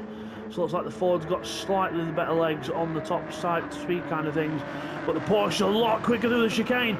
Pending the penalties, we'll see what the outcome is here, whether we're going to have penalties or a nice race to Tim gets a penalty for going over the curbs too much.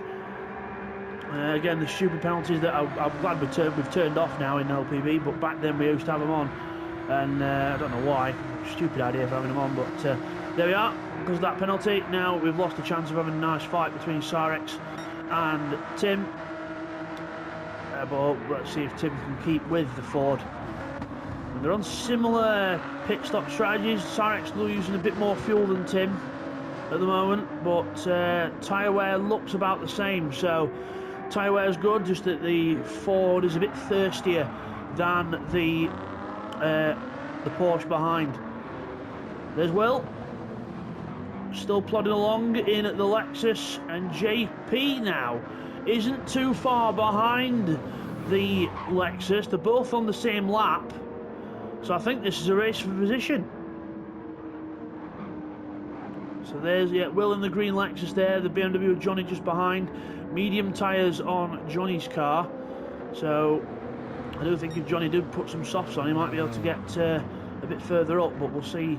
What he might be comfy on the medium, so we don't know. As like Bidster at the minute, he's on the hard tyres on the Nissan. It's working for him, so he's going to stick with the plan, hopefully.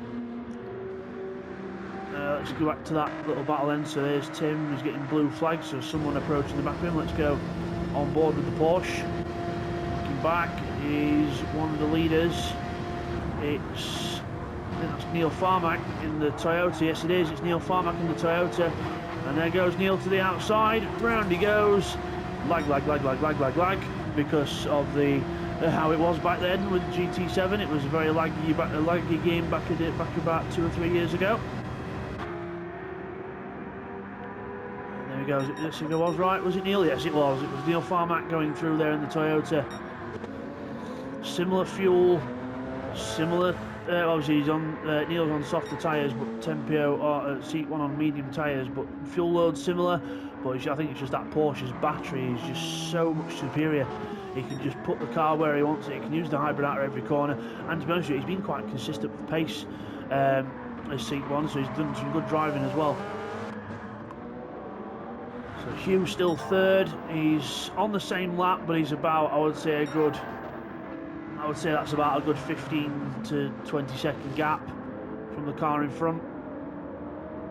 And then Bidster, another half a lap behind them, and Callum, another half a lap behind Bids. So a bit more of a spread out gap there as we go. Callum going past JP in the BMW, so the Toyota goes past, and now he's got to catch up to Will and lap him also.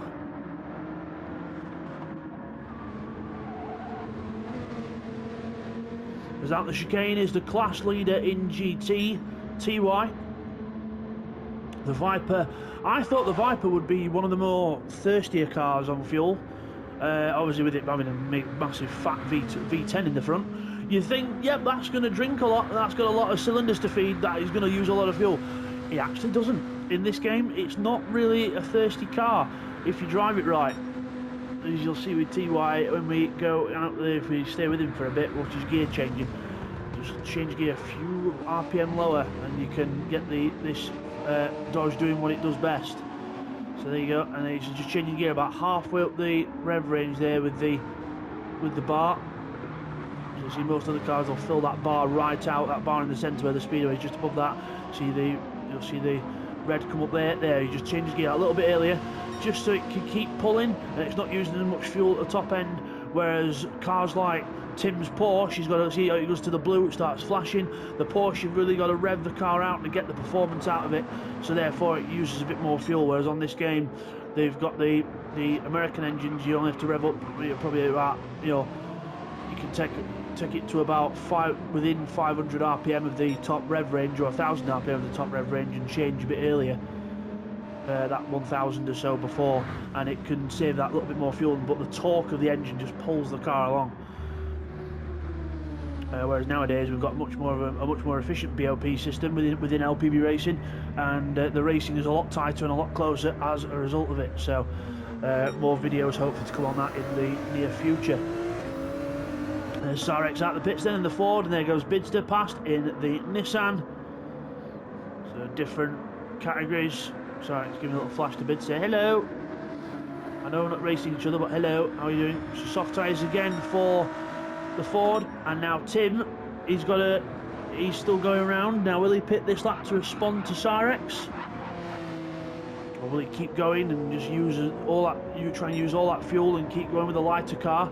You've got to balance the light car with tyre wear to get the best performance. So obviously if you've got a really light car with fuel but tyres are short, you're not going to have any performance, but also vice versa.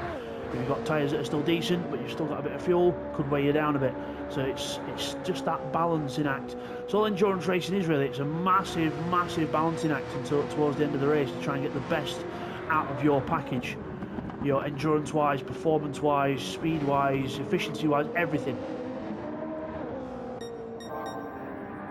So there's Seat 1 in the lead, 54 laps of this race completed. There's Sarex in the Ford. So actually Seat 1 isn't far off, lapping Bids in the Nissan. So he's just about to start lap 54, whereas Seat's about to end lap 54 and start lap 55 of this 92 lap race here at Daytona for the LPB 2.4 hour of Daytona that was run about 3 or 4 years ago. 2 or 3, 4 years ago, can't quite remember, but it was run quite a while ago. Well, yes, it was an enjoyable race. Some quite entertaining moments, some quite strategic moments. There goes Bids through on Will, so passes the Lexus in the Nissan.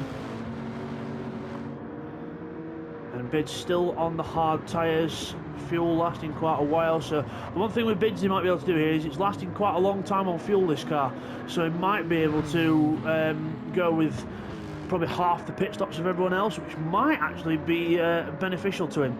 He's not quite got the pace overall, but if he has to make less pit stops, that means more time on track and hopefully more performance. So we'll see how we go there. There's the Peugeot that's in front of him, just starting the next lap. The Peugeot 908 of Josh. Sure, a little squirm as he goes out on the power. That's the one thing with the diesel cars, they do have a lot of power to deliver, lots of very torquey engines. So, like I was saying about the Viper earlier with TY, lots of from the diesel, very torquey engines. So, like the lower down in the RPM, the turbo just spools straight up. What, as you see there, is Josh goes for Formula Drift out of the second horseshoe, and don't get me wrong, it looks spectacular, it looks awesome to look at with the twitchiness of the car, but as a driver he'll not like that. He'll not like the twitchiness, he'll not like the fact that the rear end's not doing as it's told. But and it loses your time as well. That's the main thing, is it loses your time. Every little twitch like that is a couple of tenths lost, and every big twitch is at least half a second to a second lost. So you've got to be careful as the laggy BMW of Johnny just about doesn't get in the way of the Peugeot. Obviously, like I said, it's not really the job of the GTs to get out of the way, it's more the job of the LMPs to get round the GTs, but obviously with the lag we couldn't really tell what was going on there. So we have now got sunrise, I think it's some sort of semi-sunrise here at Daytona. It looked like it from that point of view, although it still looks dark from the other side. So we'll see what happens here. We're not quite sure what's going to happen with the time progression, but we will see what happens there.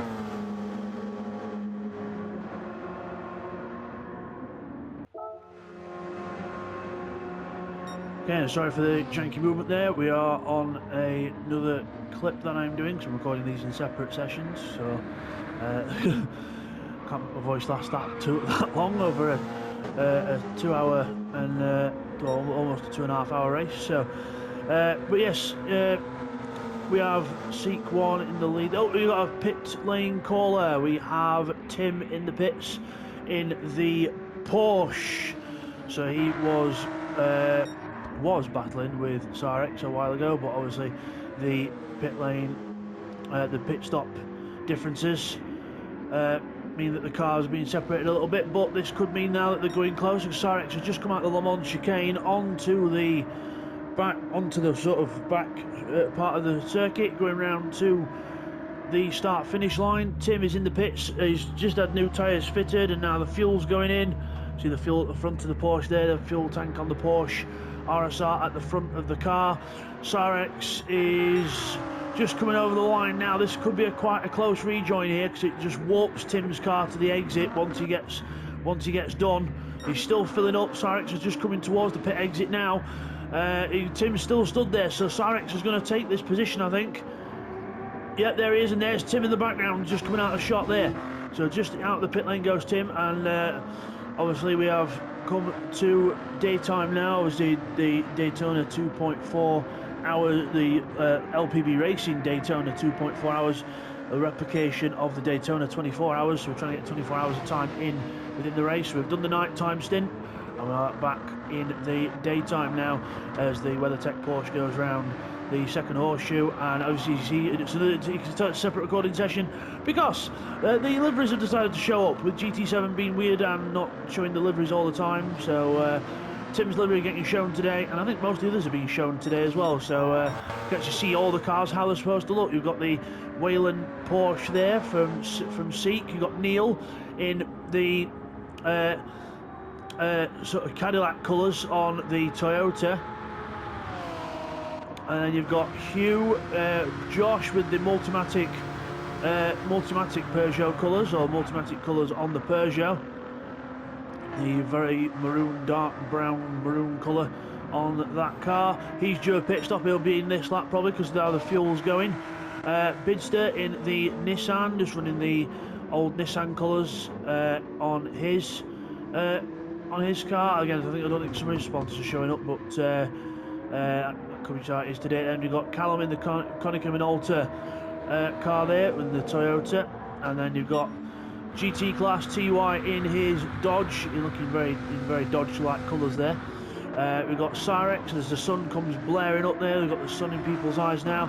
That'll be a factor to watch out for as well. Cyrex in the Ford GT in the Ford GT colours, as we'll see in a moment, as he comes out of the first horseshoe when the camera changes, because that's a very wide angle shot.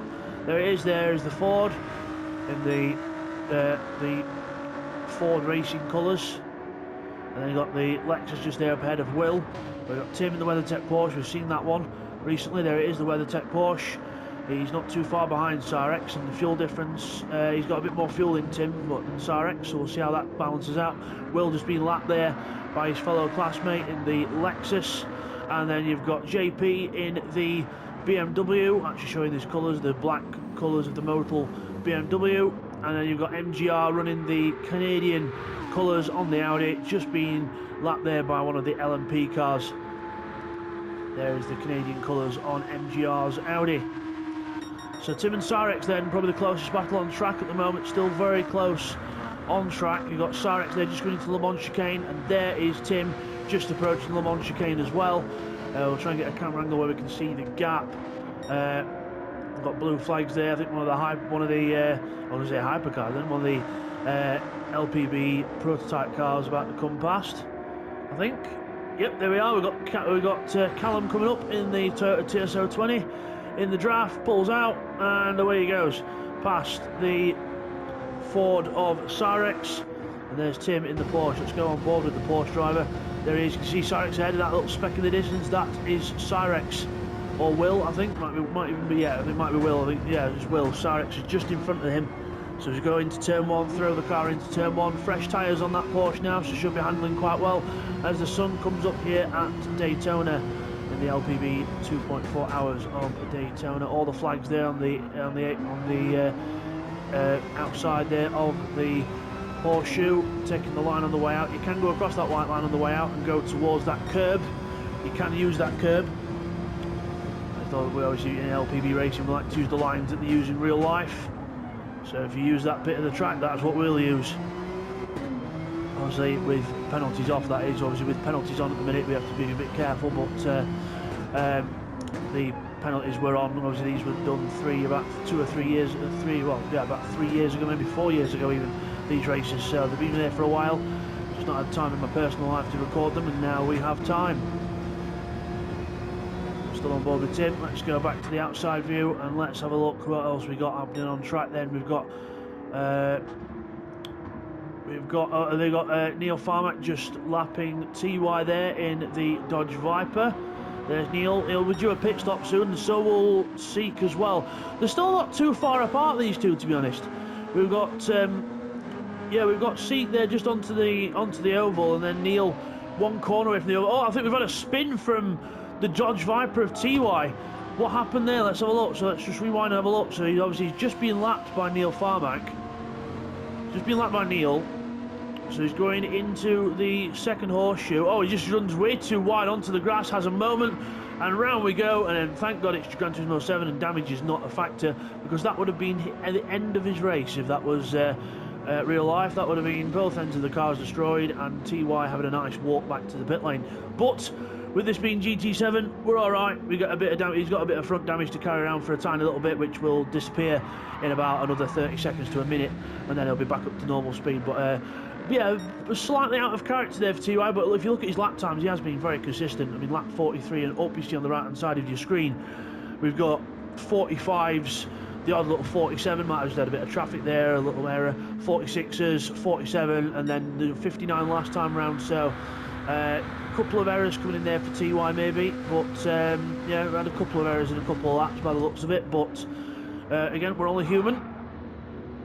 But TY still doing an astounding job in that GT class. The next person behind him, Cyrex, and he's a good half a lap behind TY just on the last corner on the oval, and Cyrex only just coming on to the oval bit, after the infield section, so a good half a lap difference, maybe just over half a lap difference actually, in distance. And TY decides that is enough. I've had enough of these tyres, and into the pits for a brand new set and a boatload of fuel to feed that massive V10 engine in the front of that Dodge Viper. There's Bids, still hard tyres on his car, 34s all down the board, not quite got the pace of the leaders on 33s, but still not doing a bad job in that Nissan. And Callum still doing 34s, 33s as well. Callum has picked up his pace a little bit, 33s, 34s. Yeah, he's getting there with the pace. He's looking faster than Bids at the moment, actually, on pace, but obviously Bids doing less pit stops will save some time there, so just got to see how it balances out. TY still in the pit lane, he's still putting fuel in that Dodge Viper, absolutely drinking like hell, that thing. Speaking of drinks, just going to have one myself.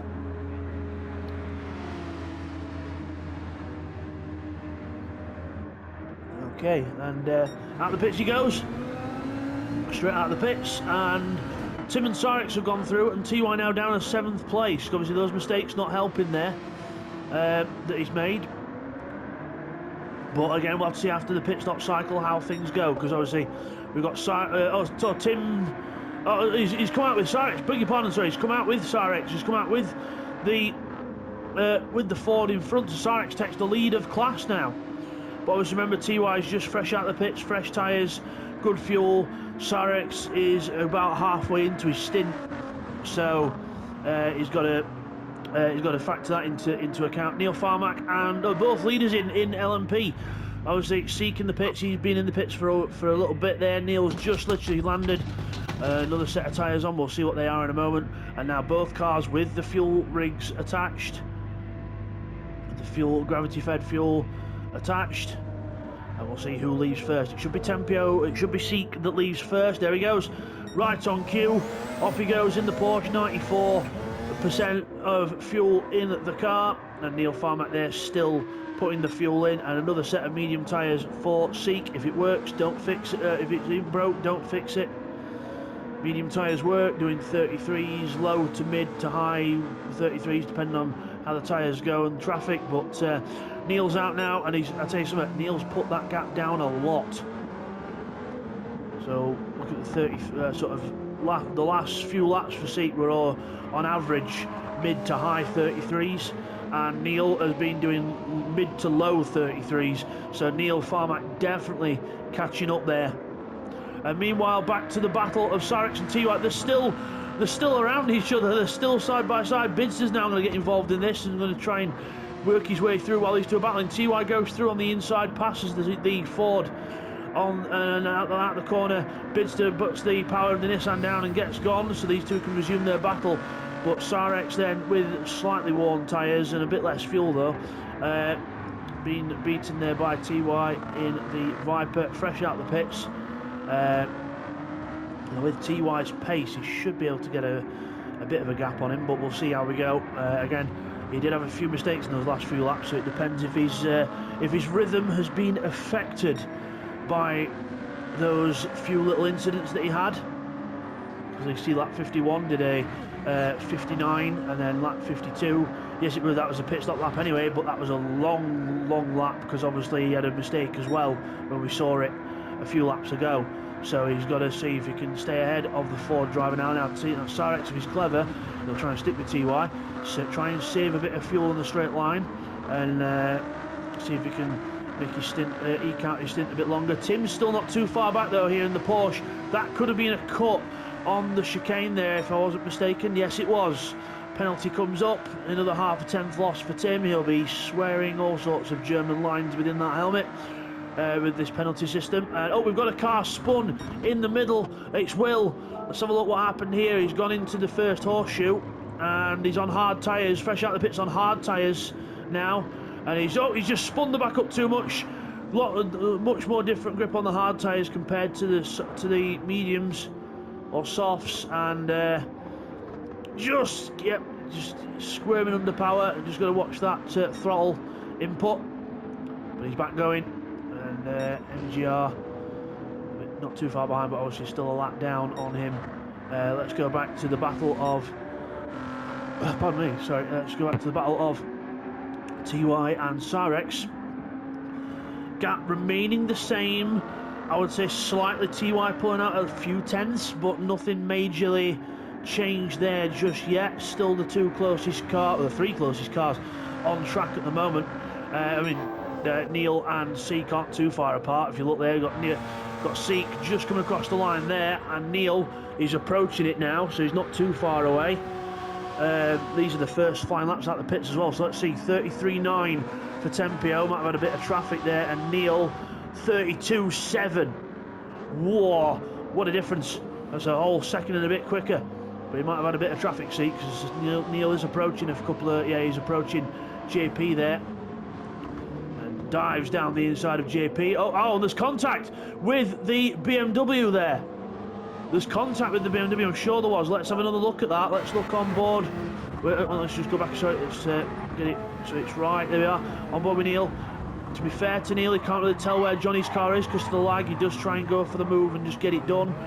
I mean, if that was me, I probably would have waited a tiny bit more, and just to see what he's doing, rather than just dive to the inside. But he did get the move done. I think if there was a brush, there was only a brush, but I don't think there'll be any penalty from that really, because it could have been a lot worse. But probably just have the host have a word with Neil and just say, look, let's not dive too much. But yesterday, obviously, granted JP's car was lagging like hell, but you still don't want to just yeet into the side of him and ruin their race if you can avoid it. So there goes Neil then on to the back straight. Obviously purple sectors there because of the hybrid being faster than the diesel compared to the fastest lap of the race. Josh still with the fast lap of the race, not checked upon Josh in a while. There he is in the Peugeot, in the brown Multimatic livery in the Peugeot, and yeah, he still holds the fastest lap, a 31.8 on his previous lap. Almost got to where that was as well, 31.896 his previous lap, whereas his fastest is an 8.82. So very, very close to his fastest lap there, and it looks like Josh is putting in a couple of fast laps here. Still not too far down to his previous time last time, only a tenth off in that sector, so we'll see where he ends up. And there he goes, and Bids behind him, again about half a lap behind. Bids still on the hard tyres, still doing the long stints in the Nissan. And there is Josh now, he's approaching Johnny now at the same place that Neil past him. He does the same thing, goes down the inside, makes sure he stays right to the inside, doesn't get in the way of Johnny, it makes the apex, and that is how you do it. Straight through the inside and straight done, doesn't affect any of the racers, and crack on. 32.2 last time from Josh, is still pushing like hell, still faster than the leaders. So Seek doing a 33.1 last time round, 32.3. 32.3 for Neil Farmack, so he's Neil's on a push. Neil's been pushing the whole time, I think. Neil Farmack only knows one speed, and that is go like hell. And he's just about to lap his fellow classmate in the other Toyota, the older Toyota, the TSO 20 or TSO 30, I think. Let me have a look. It's the TSO 30, yes, TSO 30 hybrid 12 plate. And we've had Cyrex come into the pits, so he's coming to the pits now. And there goes Neil around the outside of Callum, and Callum will just let him go in there, that's it, and take a bit of draft off him. Neil Farmack, new fastest lap of the race. The draft, obviously, a little bit of a help off Callum as well, but I won't say it gave too much of lap time because he was on a fast lap anyway, but 1:31.599 is the new fastest lap of the race, and you get an extra bonus of 2 points for fastest lap in the race. So definitely worth getting. Yeah, definitely worth getting those points fast lap if you can. But Neil ups the benchmark, and Josh now will be pushing even harder to try and get that fastest lap. But I think his tyres are about to call time on that, because he's just about his tyres aren't quite as fresh. I mean, you might be able to still go quick with the fuel being down, but it's again, like we were talking about earlier in the race, it's that balance between tyres going off and fuel going down, so the car gets lighter but the tyres wear more. You've got to find that perfect balance point to get that fastest lap of the race. We've got quite a few people on the back straight all together all at once, so we've got a good line of people starting to emerge. Let's see where Sarek's came out after his pit stop. Actually, let's see where Sarek. Yeah, Sarek did come at pit stop. So there he is. Josh just passed in there, and oh, now Sarek, he did not change tyres. He went for just fuel only. Now that could be something to watch out for, because he saved himself probably about 5 or 6 seconds not swapping the tyres over and just popping fuel in. So, but again, could he lose that time with not actually changing the tyres? Well, obviously he must feel comfortable to stay on the current set that he's on, so we'll have to see how that goes. So double stinting this set then, and it's a set of softs, so that could be a game changer. So now TY in the lead of GT once again, Tim in second, not too far behind. I would say that's about a 10-second gap, 8-second, 10-second gap between the two. He's passing the camera there at 50 seconds on his lap time. And yeah, Tim, yeah, I would say that's about a 10-second, 8-second gap, something like that. But yeah, that's not bad. And Sarek's a bit further back, obviously, because he's just been in the pits for a load of fuel. We'll see how that goes. We've got a couple of cars together further back. We've got Bidster coming up to lap JP. Bidster chooses to wait until after the hairpin. Johnny runs a bit wide. Bidster just hooks it to the inside and uses the power, and around he goes. Through goes Bids, and Bids will do a pit stop very shortly. And he's still kept it on the hard tyres, but again, he has done a lot less pit stops than the cars around him. So he's not pitted very much at all in this race. It's been very rare you see him in. But obviously the Nissan working the hard tyres. So leader, Seek 1, lap 68 of 92 in this 2.4 hours of, LPB 2.4 hours of Daytona. Seek 1 is the leader in the Wayland Porsche. Obviously a bit of a different take on the livery there, but obviously on a Porsche, because obviously we've got limited cars in this game. We can't use a Wayland Cadillac or a Wayland whatever the car was at the time, because we didn't have it, but we've got the Wayland Porsche in the lead of the race. Medium tyres, lots of fuel. And Neil Farmack now, look at the gap. Neil Farmack has closed right, well, they're in the same shot now. They are in the same shot. So Neil Farmack closed right up. Last lap for Seek was a 35.8, so it's a tiny little mistake in that lap, or some traffic to deal with. And Neil, 31.5, 32.1, 32.2, his last few laps, all within quite a, well, the last two laps within a tenth of each other. 32.2s, and Seek doing 35s and 33s. No wonder Neil's catching up here. But medium tyres and a lot more fuel, soft tyres and about a bit less fuel. He's got to work. Neil Farmack's got to work the pace with this race to try and make it work, and he's up on the lap time again. But again, this is where the Nissan would put the Peugeot pull out the gap with the lap time that Josh did. But as we saw from earlier with the in-car footage in the night time, these two cars very, very similar on top speed. Only about a mile, not even a mile an hour difference between the two on top speed. Breaking into turn one, we're following Neil and Seek. Callum into the pits then in the Toyota. There goes the crew out into the pit lane, waiting for number 99 to come into its box. We'll come to that in a moment. There's Bids and there's Neil and Seek. Still quite close. He's right on the back of him now. We have a battle for the lead brewing here, but again, Neil's got to get past and get clear if he wants to make this work, because Seek can go a lot longer. He's got medium tyres on, he's got a lot more fuel in the car, so he can go a lot longer in this stint than Neil can. Neil needs to pull out the gap and get through. Callum Callum there, putting the fuel in, the tyres have already been changed, fuel going into the car, and Bidster in as well, so the car ahead of him, Bidster just under a lap ahead of him. So there goes Callum at the pits, 76% fuel in the car and another set of medium tyres. Bidster in the Nissan. Let's go back to the leaders then. We have the lead is going to change over a controversial penalty. Seek won with a half-second penalty for the chicane with the stupid penalty system, And there we go, onto the brakes, and Neil will just go, and thank you very much, and Neil leads.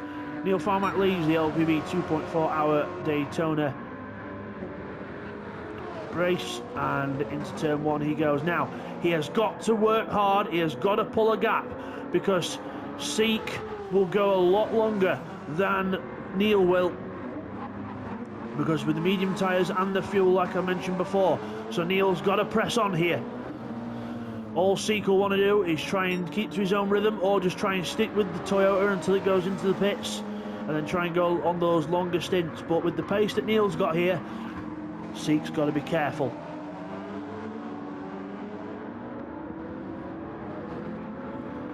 And we've got bids out the pits. Again, another set of hard tyres. If it's not broke, don't fix it. Less pit stops, more pace. So that's what he wants. 35s on 36, on 37 with traffic, but 35s on the board for bids in the Nissan.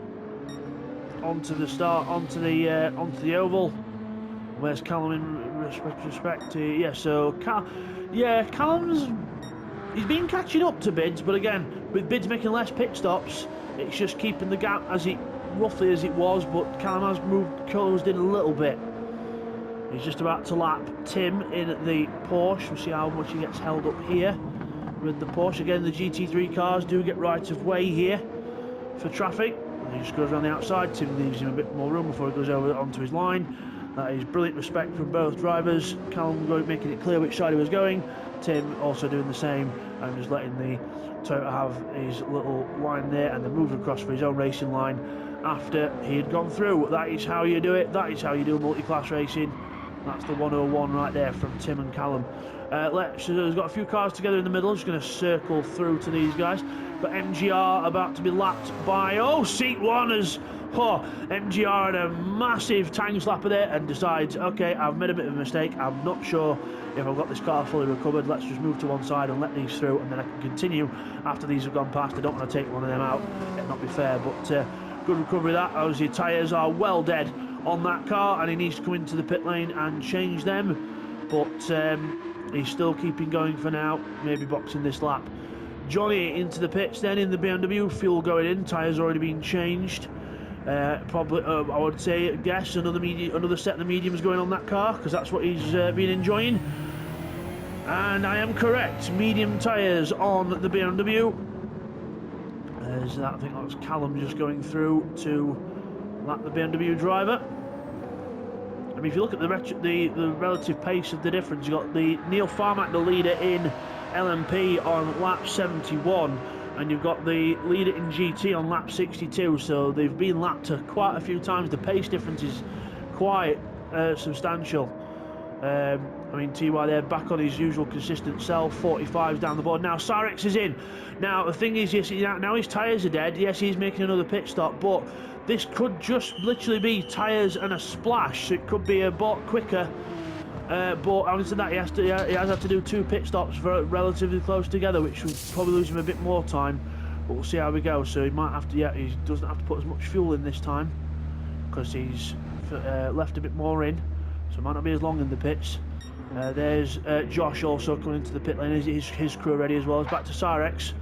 Now he's putting a lot of fuel in this car. He's putting a lot of fuel in this car this time.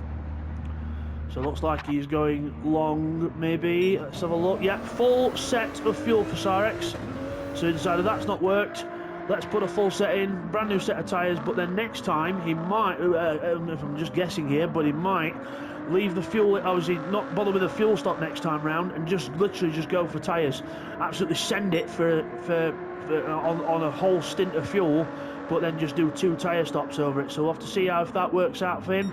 But Tim has got the lead. Well, Tim has got the battle won of it. So he's not won, but yeah, he's in second place. Bit of a gap now on Cyrex with all the pit stop shenanigans he's just done. But he has had 2 very quick pit stops, well, quickish pit stops. The first one was quick for Cyrex, the second one not so much with the fuel in, but that does mean that his next stop will be quicker.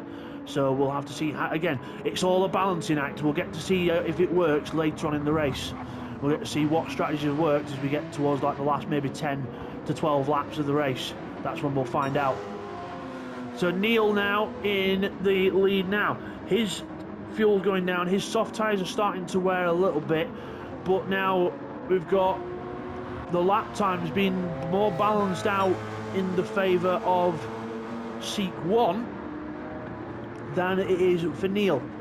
Tempio, I do refer to Tempio as Seek 1 because that is the nicknames, but his online name is Seek 1, so I'm so used to calling him that. So Seek in second place in the Porsche, closing up on the back of the Toyota now. So I wonder if he's thinking this is the time to pounce when Neil's tyres are starting to go off. Yes, his fuel's going low, but his tyres are starting to fall off, so this is the time to get behind him and make the move. Or it could be just getting behind and saving fuel, which could be a possibility. But the rate is catching him. I would say he's looking at making the move because he's getting quite close there into the chicane. Round the chicane we go again. This could be just a battle of who gets a penalty and who doesn't. And again, they're coming up to some more GT traffic. So the battle in LMP after 73 laps is nothing. Well, it'll be a bit more now because Seek's just got a penalty for the chicane and he's going to lose that time that he gained. So he's going to try and draft right up to the back of the Toyota before he has to stamp on the brakes and lose about 40 miles an hour there instantly, and then back up to speed again. I mean, granted he's not lost too much, but it's still every half second affects you in a long race. As we've got a yellow flag, was there someone off at the next corner? Yeah, we've got contact down there. Let's have a look. That was it's happened way before that. I think TY's been off the road again. TY in the Dodge. We've got there it hits the grass. Something. I do not know what to say to that. I do not know what to say to that. That's not like TY at all. And here comes MGR and hitting the marbles, just waiting for TY. Oh, and TY spins trying to recover the car. This is not like TY at all. What the hell's happening here? TY, what the hell? Okay, now the Dodge is behaving like our Dodge usually behaves, like an absolute hoon. But TY now getting the car going. Probably slapping himself silly at the same time, but wow, that is uncharacteristic for TY, the consistent king. Look at the lap times from lap 55, 45s, odd 46 up on the board, but all 45s up there. And up there's Tim saying hello. Remember me? I'm in the Porsche. I'm right behind you now. But he's on slightly dead tyres as well. And this is where Sarex could gain some time here with these guys messing about and losing time. That's where he could really, really catch up. So TY now being challenged for the lead by Tim. But I mean, judging at how TY spun, he might even be in the pits this lap, and it might be a battle in the pit lane between the two drivers. So that was some drama on lap 64 for them. But meanwhile, on lap 74, in the lead of the race, Neil Farmack again trying to pull away from that Porsche behind. Let's go on board with Neil. There he is, and let's look back. There is Seek chasing us down in that Porsche. And then we look from the Porsche, there's Neil Farmack in front. That's the man we're chasing at the minute. On board with Seek 1 into turn 1, braking 197 mile an hour down to 65 mile an hour apex speed and straight back up the gearbox. 140 mile an hour, 150 mile an hour before braking for the first horseshoe. Apex speed of about 55 mile an hour and straight back on the gas. Well, the gas as Americans say, but it's the throttle. Because I do find it funny how Americans call something that is a liquid gas. It's petrol, but that's just me being from the UK. But out the straight onto the straight there, using the power of the hybrid. You can see the Toyota's hybrid there not quite kicking in as much, and the Porsche's because the Porsche has more battery available, getting more oomph onto the straight. Drafting up to the back of Neil Farmack now. Let's look back from Neil. It says Cadillac, but it is a Toyota that he's driving. Into the chicane, looking nice and neat there, trying to keep it neat to avoid penalties. Both cars trying to do the same. I think Seek had a tiny little twitch there. Did he get a penalty? No penalties this time, so this will be a fair fight down to turn 1 if you can get in the draft enough. Let's go back to the outside cameras now. Just quickly checking another battle that's happening. Just going to scroll through, guys. You can see a couple of cars close together. Who is that? Is that That's Hugh lapping Callum, that is, so that's fine. As into the first corner, again, still Neil and Seek close together for the battle for first place in the LPB prototype class. Out of the horseshoe, Neil taking a very wide line there, but fast, wide but fast. 32.9, 32.7 lap times. 32.9 for Neil, 32.7 for Seek, so nothing in it.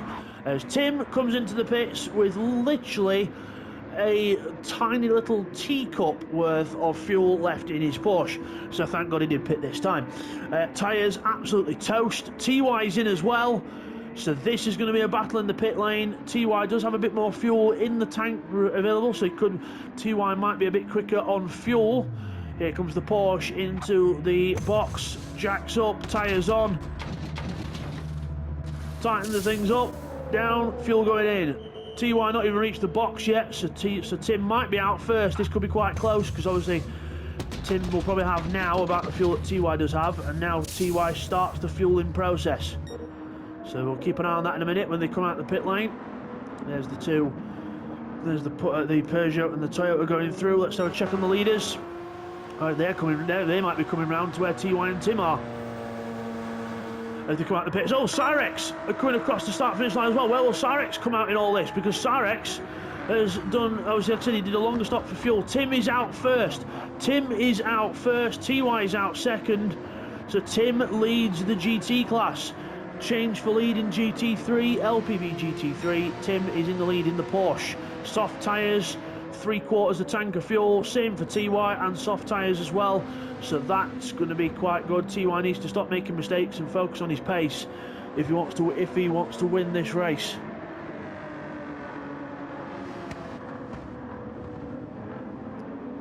And let's have a look at Cyrex. Yeah, Cyrex not too far behind there, but again, remember when Cyrex does his next stop, it might just be for tyres, or maybe a splash of fuel, so it could be a quicker stop. So we'll see where, again, if all this evens out in a bit. But I mean, for now, they are still quite close together. You've got Tim there just on the exit of the oval, TY just coming towards the exit of the oval, and Cyrex there just halfway through it. So not far between all the cars. I would say between first and third, maybe about 10 to 12 second gap. So that's pretty good going. There. Oh, Tim's made a mistake. He's off on the exit of the chicane. What the hell happened there? Let's have a look at the. I've got to look at the onboard to see what happened here. So it goes over the curb, and then for some reason it just lags to the left, to the right, and just stops in the wall. I do not know what the hell happened there at all. But oh, now he's going again. So there was a massive lag spike there. So Tim actually didn't go off at all. It was just a massive lag spike. But luckily, thank God he's all right. But that was a very strange way to crash. It was almost like the car just said, I'm just going to go this way, and you have no control over it. But Tim recovers, as meanwhile the leaders battling in prototype class. Neil being hounded now by the back by Seek, and again Seek's got half a tank of fuel. Medium tyres looking not too bad, whereas Neil's soft tyres are about dead. He's not pulled the gap that he needed, and Seek's now catching up again, and I don't think Neil's too far off doing a pit stop here within the next lap or two.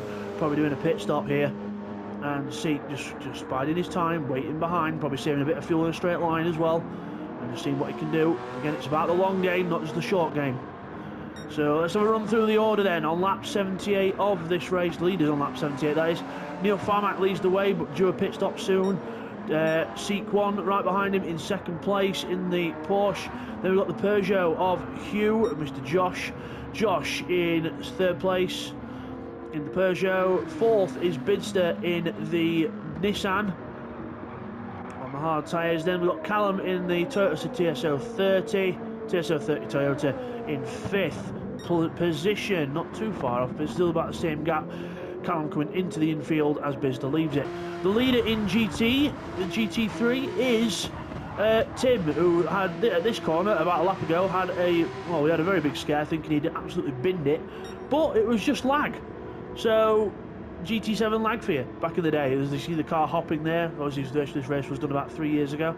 So Tim there in the lead of GT. TY second. he was in the lead by quite some margin, but had quite a lot of mistakes over a few stints, and lost a lot of time, and he's now back down in second in class. Third in class is Cyrex. Again, these top three separated by about 10 to 15 seconds over first to third, so not too bad, and they're all sort of on similar fuel levels now. Cyrex has got a bit more tyre wear because he's been out a few laps longer, but on fuel wise they're looking about the same. Johnny is fourth in class in the BMW on medium tyres. Then we've got Will in fifth in class, and they're actually quite close together at the minute, so we'll have to watch that for that battle as well. Will catching up to Johnny doing 49s, Will doing 46s, as a very sideways Peugeot comes out the chicane and makes for a little dance in Will's mirror, but goes through, passes him there, and MGR a couple laps down on his fellow classmates, but still trundling round in sixth position in class, last in class, but still going, so credit to MGR for keeping on going, and yeah, soldiering on in the Canadian Audi. And the leaders now very close together. Neil's surely going to be pitting this lap. Seek's going to go around. I think Neil's going to go for the pits, maybe. Yes, Neil's going for the pits, so Seek takes the lead. Neil into the pits with 10% of fuel remaining, and obviously tyres that definitely need changing. So Seek takes the lead. His longer strategy of medium tyres and the fuel working out for now. And we'll see if that lasts for the last 12 or so laps. So here we're in the last sort of 12 laps now, lap 80 of 92 of this LPB 2.4 hours of Daytona, as he just laps the Audi there of MGR.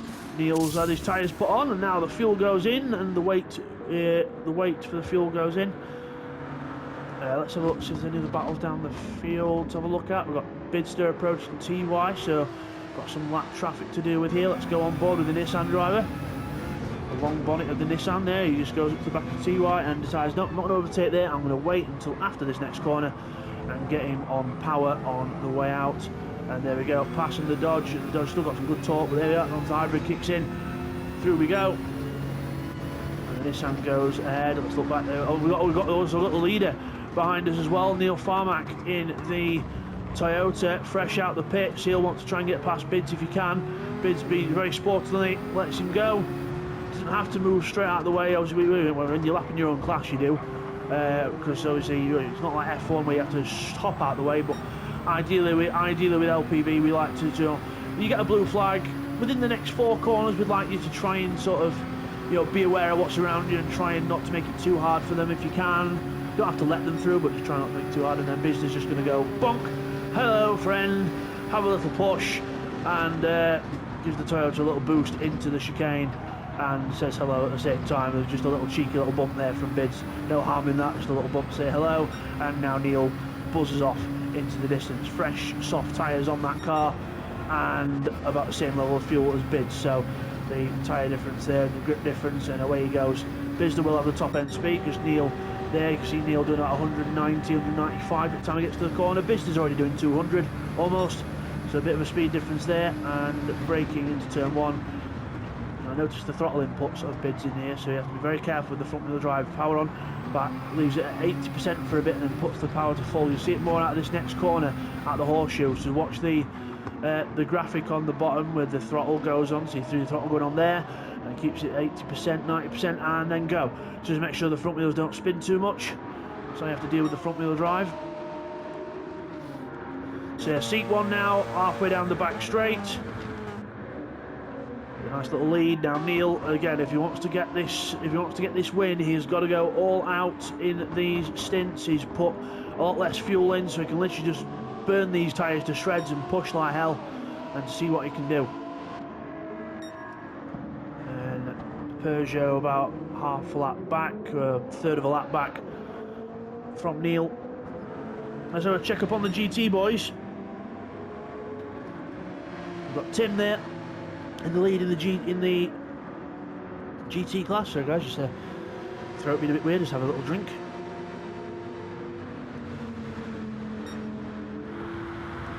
So Tim in the lead, then we've got TY. Again, he's closed up to him, Cyrex has dropped right off. Cyrex has dropped right off. He did a 49 last time round, so a bit of a mistake there.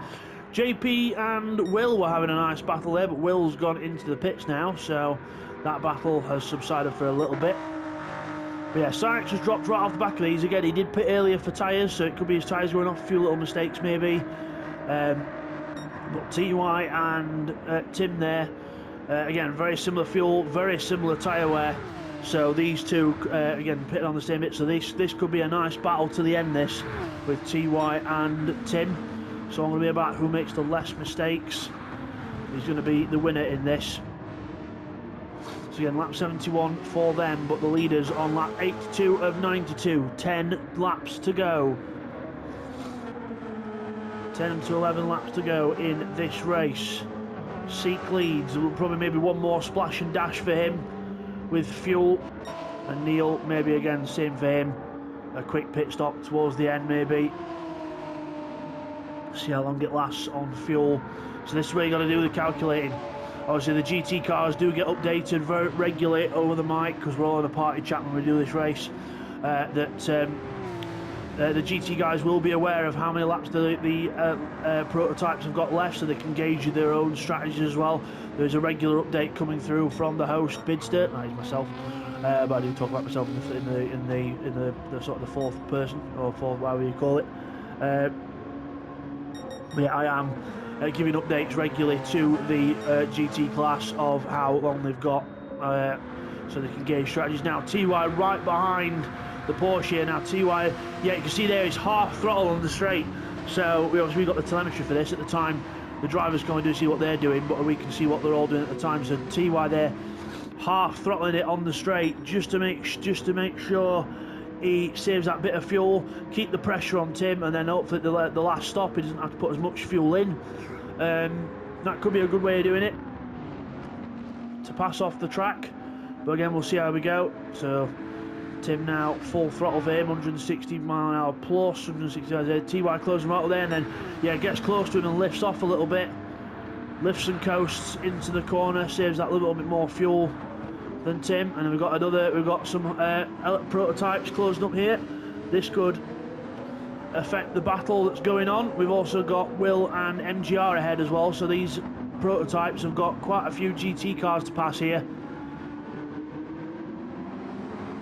Go on board with TY. Looking back, there is the Peugeot, and he looks to go through and just to squeeze in that gap there. There comes the Toyota of Callum. Oh, there's been contact. There's cars off everywhere. It's all happening. MGR's off. Tim's off as well. Oh, I knew this traffic was going to be a bit of a problem. So let's just go back then. So here we are. So let's look. So MGR went, first of all, MGR went off ahead, didn't he? So let's see what happened here. So MGR goes round, just hits the grass, round he goes, and then that's him having that accident. Then Tim gets pushed straight on. So we'll have a look at Tim. Let's have a look here at Tim, outside view. So Josh goes through, and then into the braking zone. Oh, Josh hits the back of Tim, sends him straight off into the grass. That is not what we want, because the GTs do get right of way, and there'll be a penalty probably added on to the end of the race there for Josh for that contact with the Porsche. Let's have a look at another angle. Let's just double check the angles and just see. Let's go on board with the Peugeot.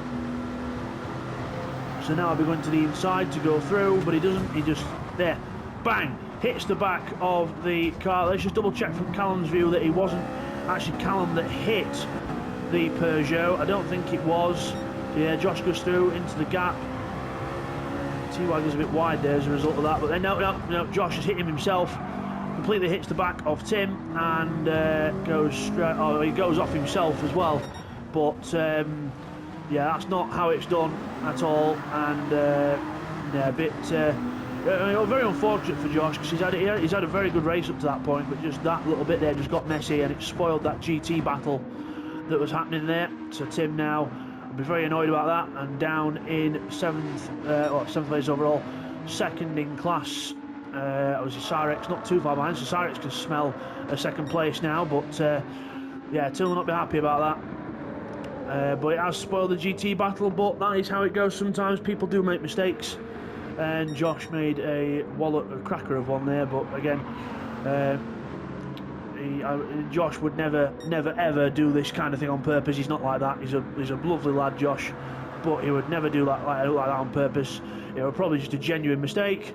I'm 99% sure it was just a genuine mistake, and I'm sure he'll be apologising, and obviously if there's a penalty coming this way, he'll just take it like a man and crack on. But so he's still in third place. Bidster again, another probably just over, I would say just over half a lap behind the Peugeot. Let's now, speaking of the prototype class, let's check on the leader. Seat 1 into turn 1. Now he's coming up on all these GT cars now, all these GT cars together. And Neil Farmack, yeah, remember he had that pit stop, so he's gone a bit further back. He's still cracking 31s and 32s out of the book, so he's still pushing like hell. Neil still pushing for the gold, but it's whether it's going to come to him in time, because we are on lap 85 of 92. It might be a quick splash and dash for seat 1, or he might just try and save fuel and go to the end. We'll have to see which route he takes with that.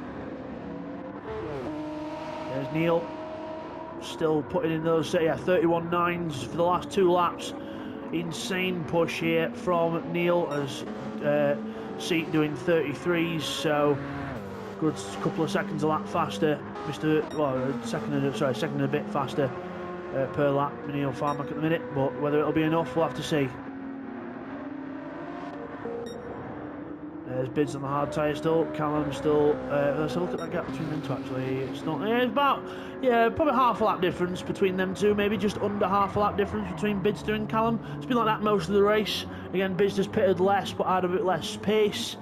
But Callum's had a bit more pace, but had to pit a bit more often, so it has balanced out a little bit there over the duration of the race.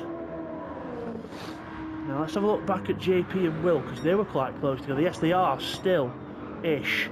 There's about half the length of the infield between both cars, so if JP does make a few errors here, Will can compensate. And Will's just done his personal best lap of the race, 45.5 for Will, and JP last time round a 55.1 and averaging 47s, 48s. So Will keeps this pace up. It could be looking at getting close to the BMW before the end. But if Johnny makes a mistake, it could make things even closer. Here's a check on Cyrex. His soft tyres are calling end of game, I think. Oh, Tim slowed right down there. What happened to Tim? Was that another lag thing? Was that a mistake? Oh, I've heard some more tyre squeal at turn 1. That's MGR going for a spin. And what happened to Tim there? Oh, he's just not no power. What the hell's happened here? He's not out of fuel. Let's have a look. Goes into the corner.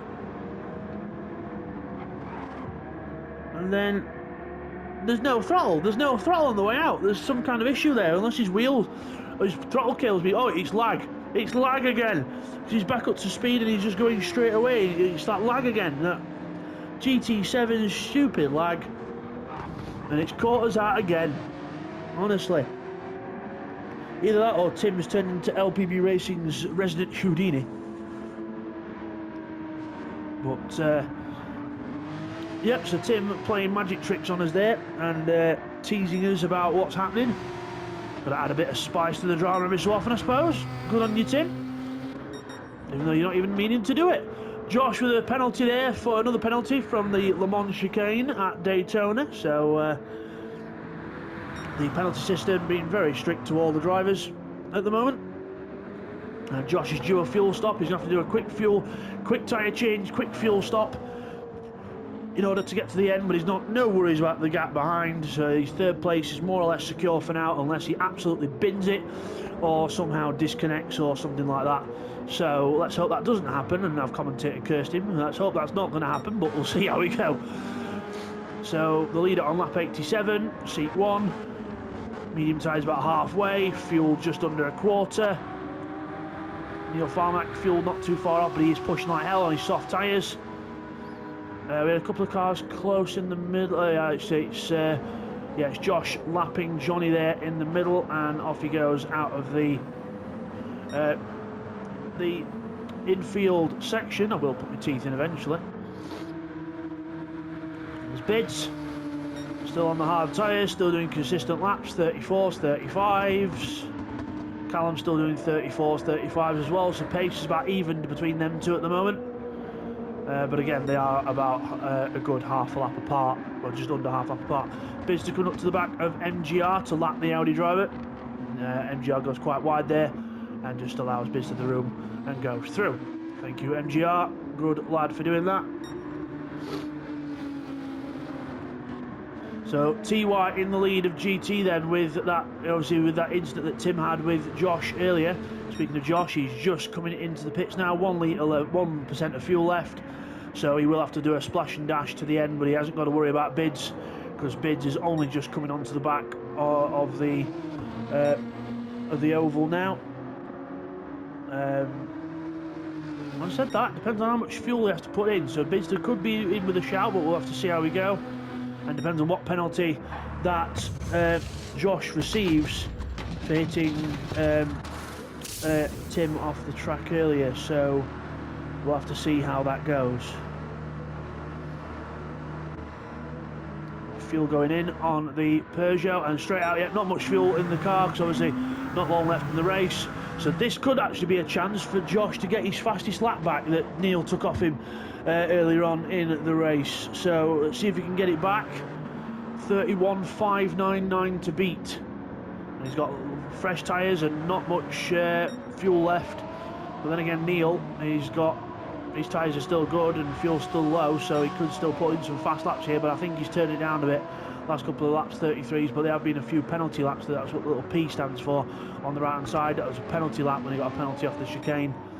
A few cars having them, to be honest, at the moment. It looks like Seek dialed it back, looking to try and get to the end on this stint.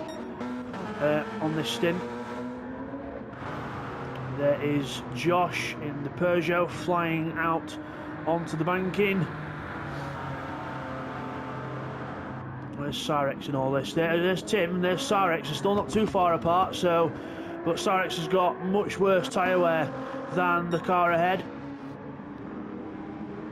So yeah, that could favour towards Tim, but depending on if there's any mistakes or anything from Tim, it could be a Sarex second place, but we'll see how we go in this one.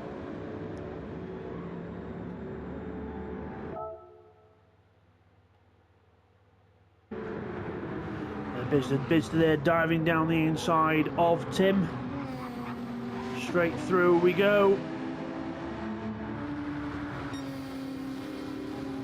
There goes Bidster, and there's Tim there, Sarex.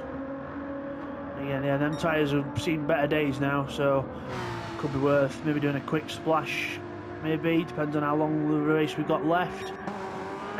So yeah, lap 89 of 92 now for Seek in the lead of the race. Neil's still pushing like hell, but he's not able to quite get the gap down, because obviously the gap's just too big at the minute. The medium tyres on the Porsche have helped. I mean, Seek could have gone faster if he'd have gone for the soft tyres, but I don't think he liked the balance of the soft tyres in from practice and qualifying. Preferred to race on the medium compound, and that's worked wonders for him as he goes round the GT car of MGR. And again, on the oval, it is best that it's a gentleman's agreement that the prototypes overtake on the outside if they can, because they are much faster. It means that the GTs can keep to their line on the inside. There he goes, lap 90 of 92. And there's Neil coming around the last bit. So, oh, we've got a yellow flag at turn 1. Someone's gone off at turn 1. Is that? It's MGR. Not having the best race, but absolute massive credit to MGR for keeping going and soldiering on like a true trooper. So, yeah, good job. Good job, Aaron. Keep it up, mate. Let's have a look at Will and JP actually. So there's JP just out of the turn 1, 49s. Will doing 46s, 45s. He is catching Johnny, and I would say that's about maybe a 10 to 12 second gap And at the rate he's catching him, this could be quite a close finish between them two. So we'll have to see how that one turns out. So we'll keep an eye on that as the laps fold down. Oh, we've got a penalty there for someone, that's Callum. Penalty out of the Le Mans chicane, and there blips it down and straight back up to speed with the hybrid. It does charge very fast, that TS030. It's a very fast charging hybrid, but a very fast depletion also. So there, you're on the brake seat, look like straight, almost a full back. Oh, it is a full battery's worth. Then as he goes on the power out here, you'll see that goes down very quickly. It's a very powerful, short and powerful boost. When it does kick in, it's temporarily up to about 1,000 horsepower, then straight back down to about the 500 level. And oh, a massive snap as he gets on the hybrid power there. Massive snap there from Callum, but well held, sir.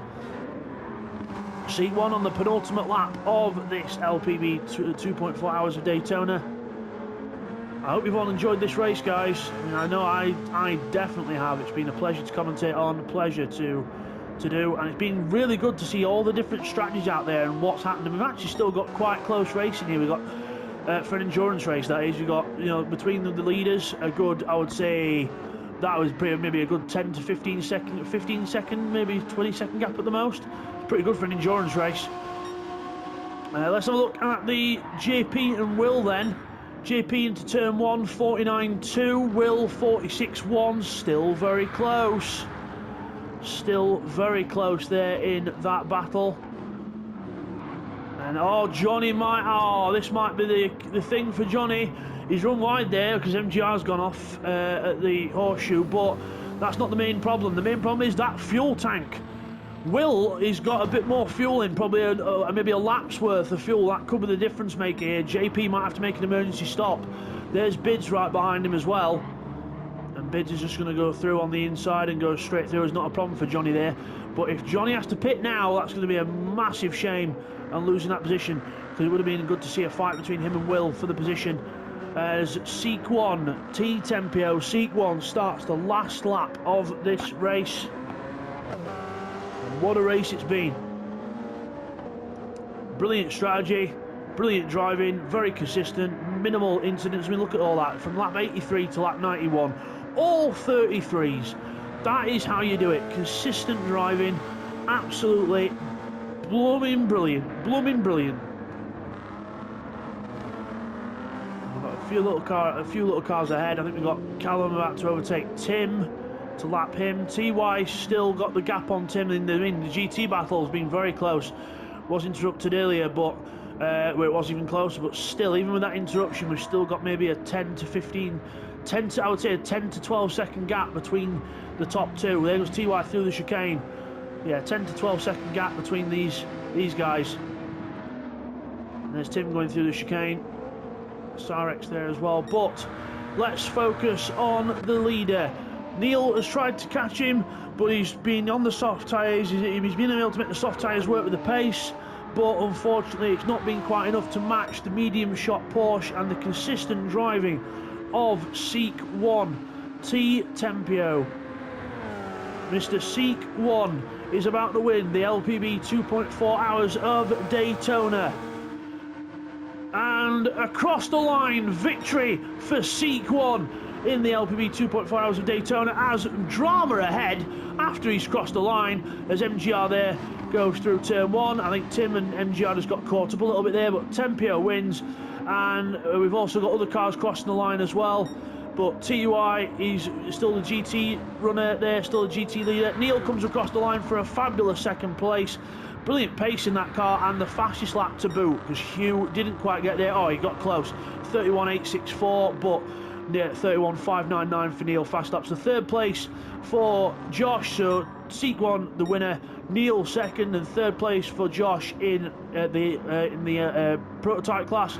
Bidster is going to come across the line for fourth in class, and probably the least pit stops as well. The less pit stops for him, so fourth place for Bids.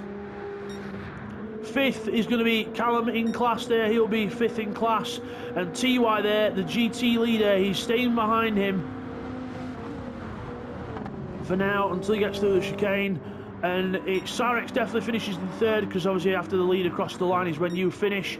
Oh, JP, oh no, JP has been passed by Will. Let's check on this before we watch the leaders cross the line. What happened here? Because let's just rewind a little bit.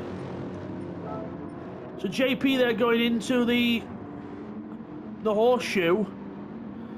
And yeah, I think Will's just caught him. Will's just still doing those 46ers down the board. An absolute blitzing run here for Will.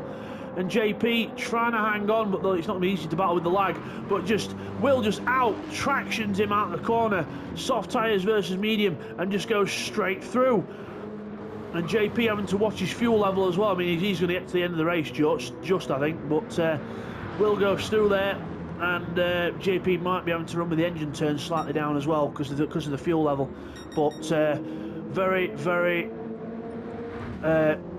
unfortunate there for JP at the end. So let's just fast forward back to where we were, guys. So there we are. So Will across the line for that was 1, 2, 3, 4th in class, 5th for JP. It was 6th for MGR with that again a little penalty to boot there.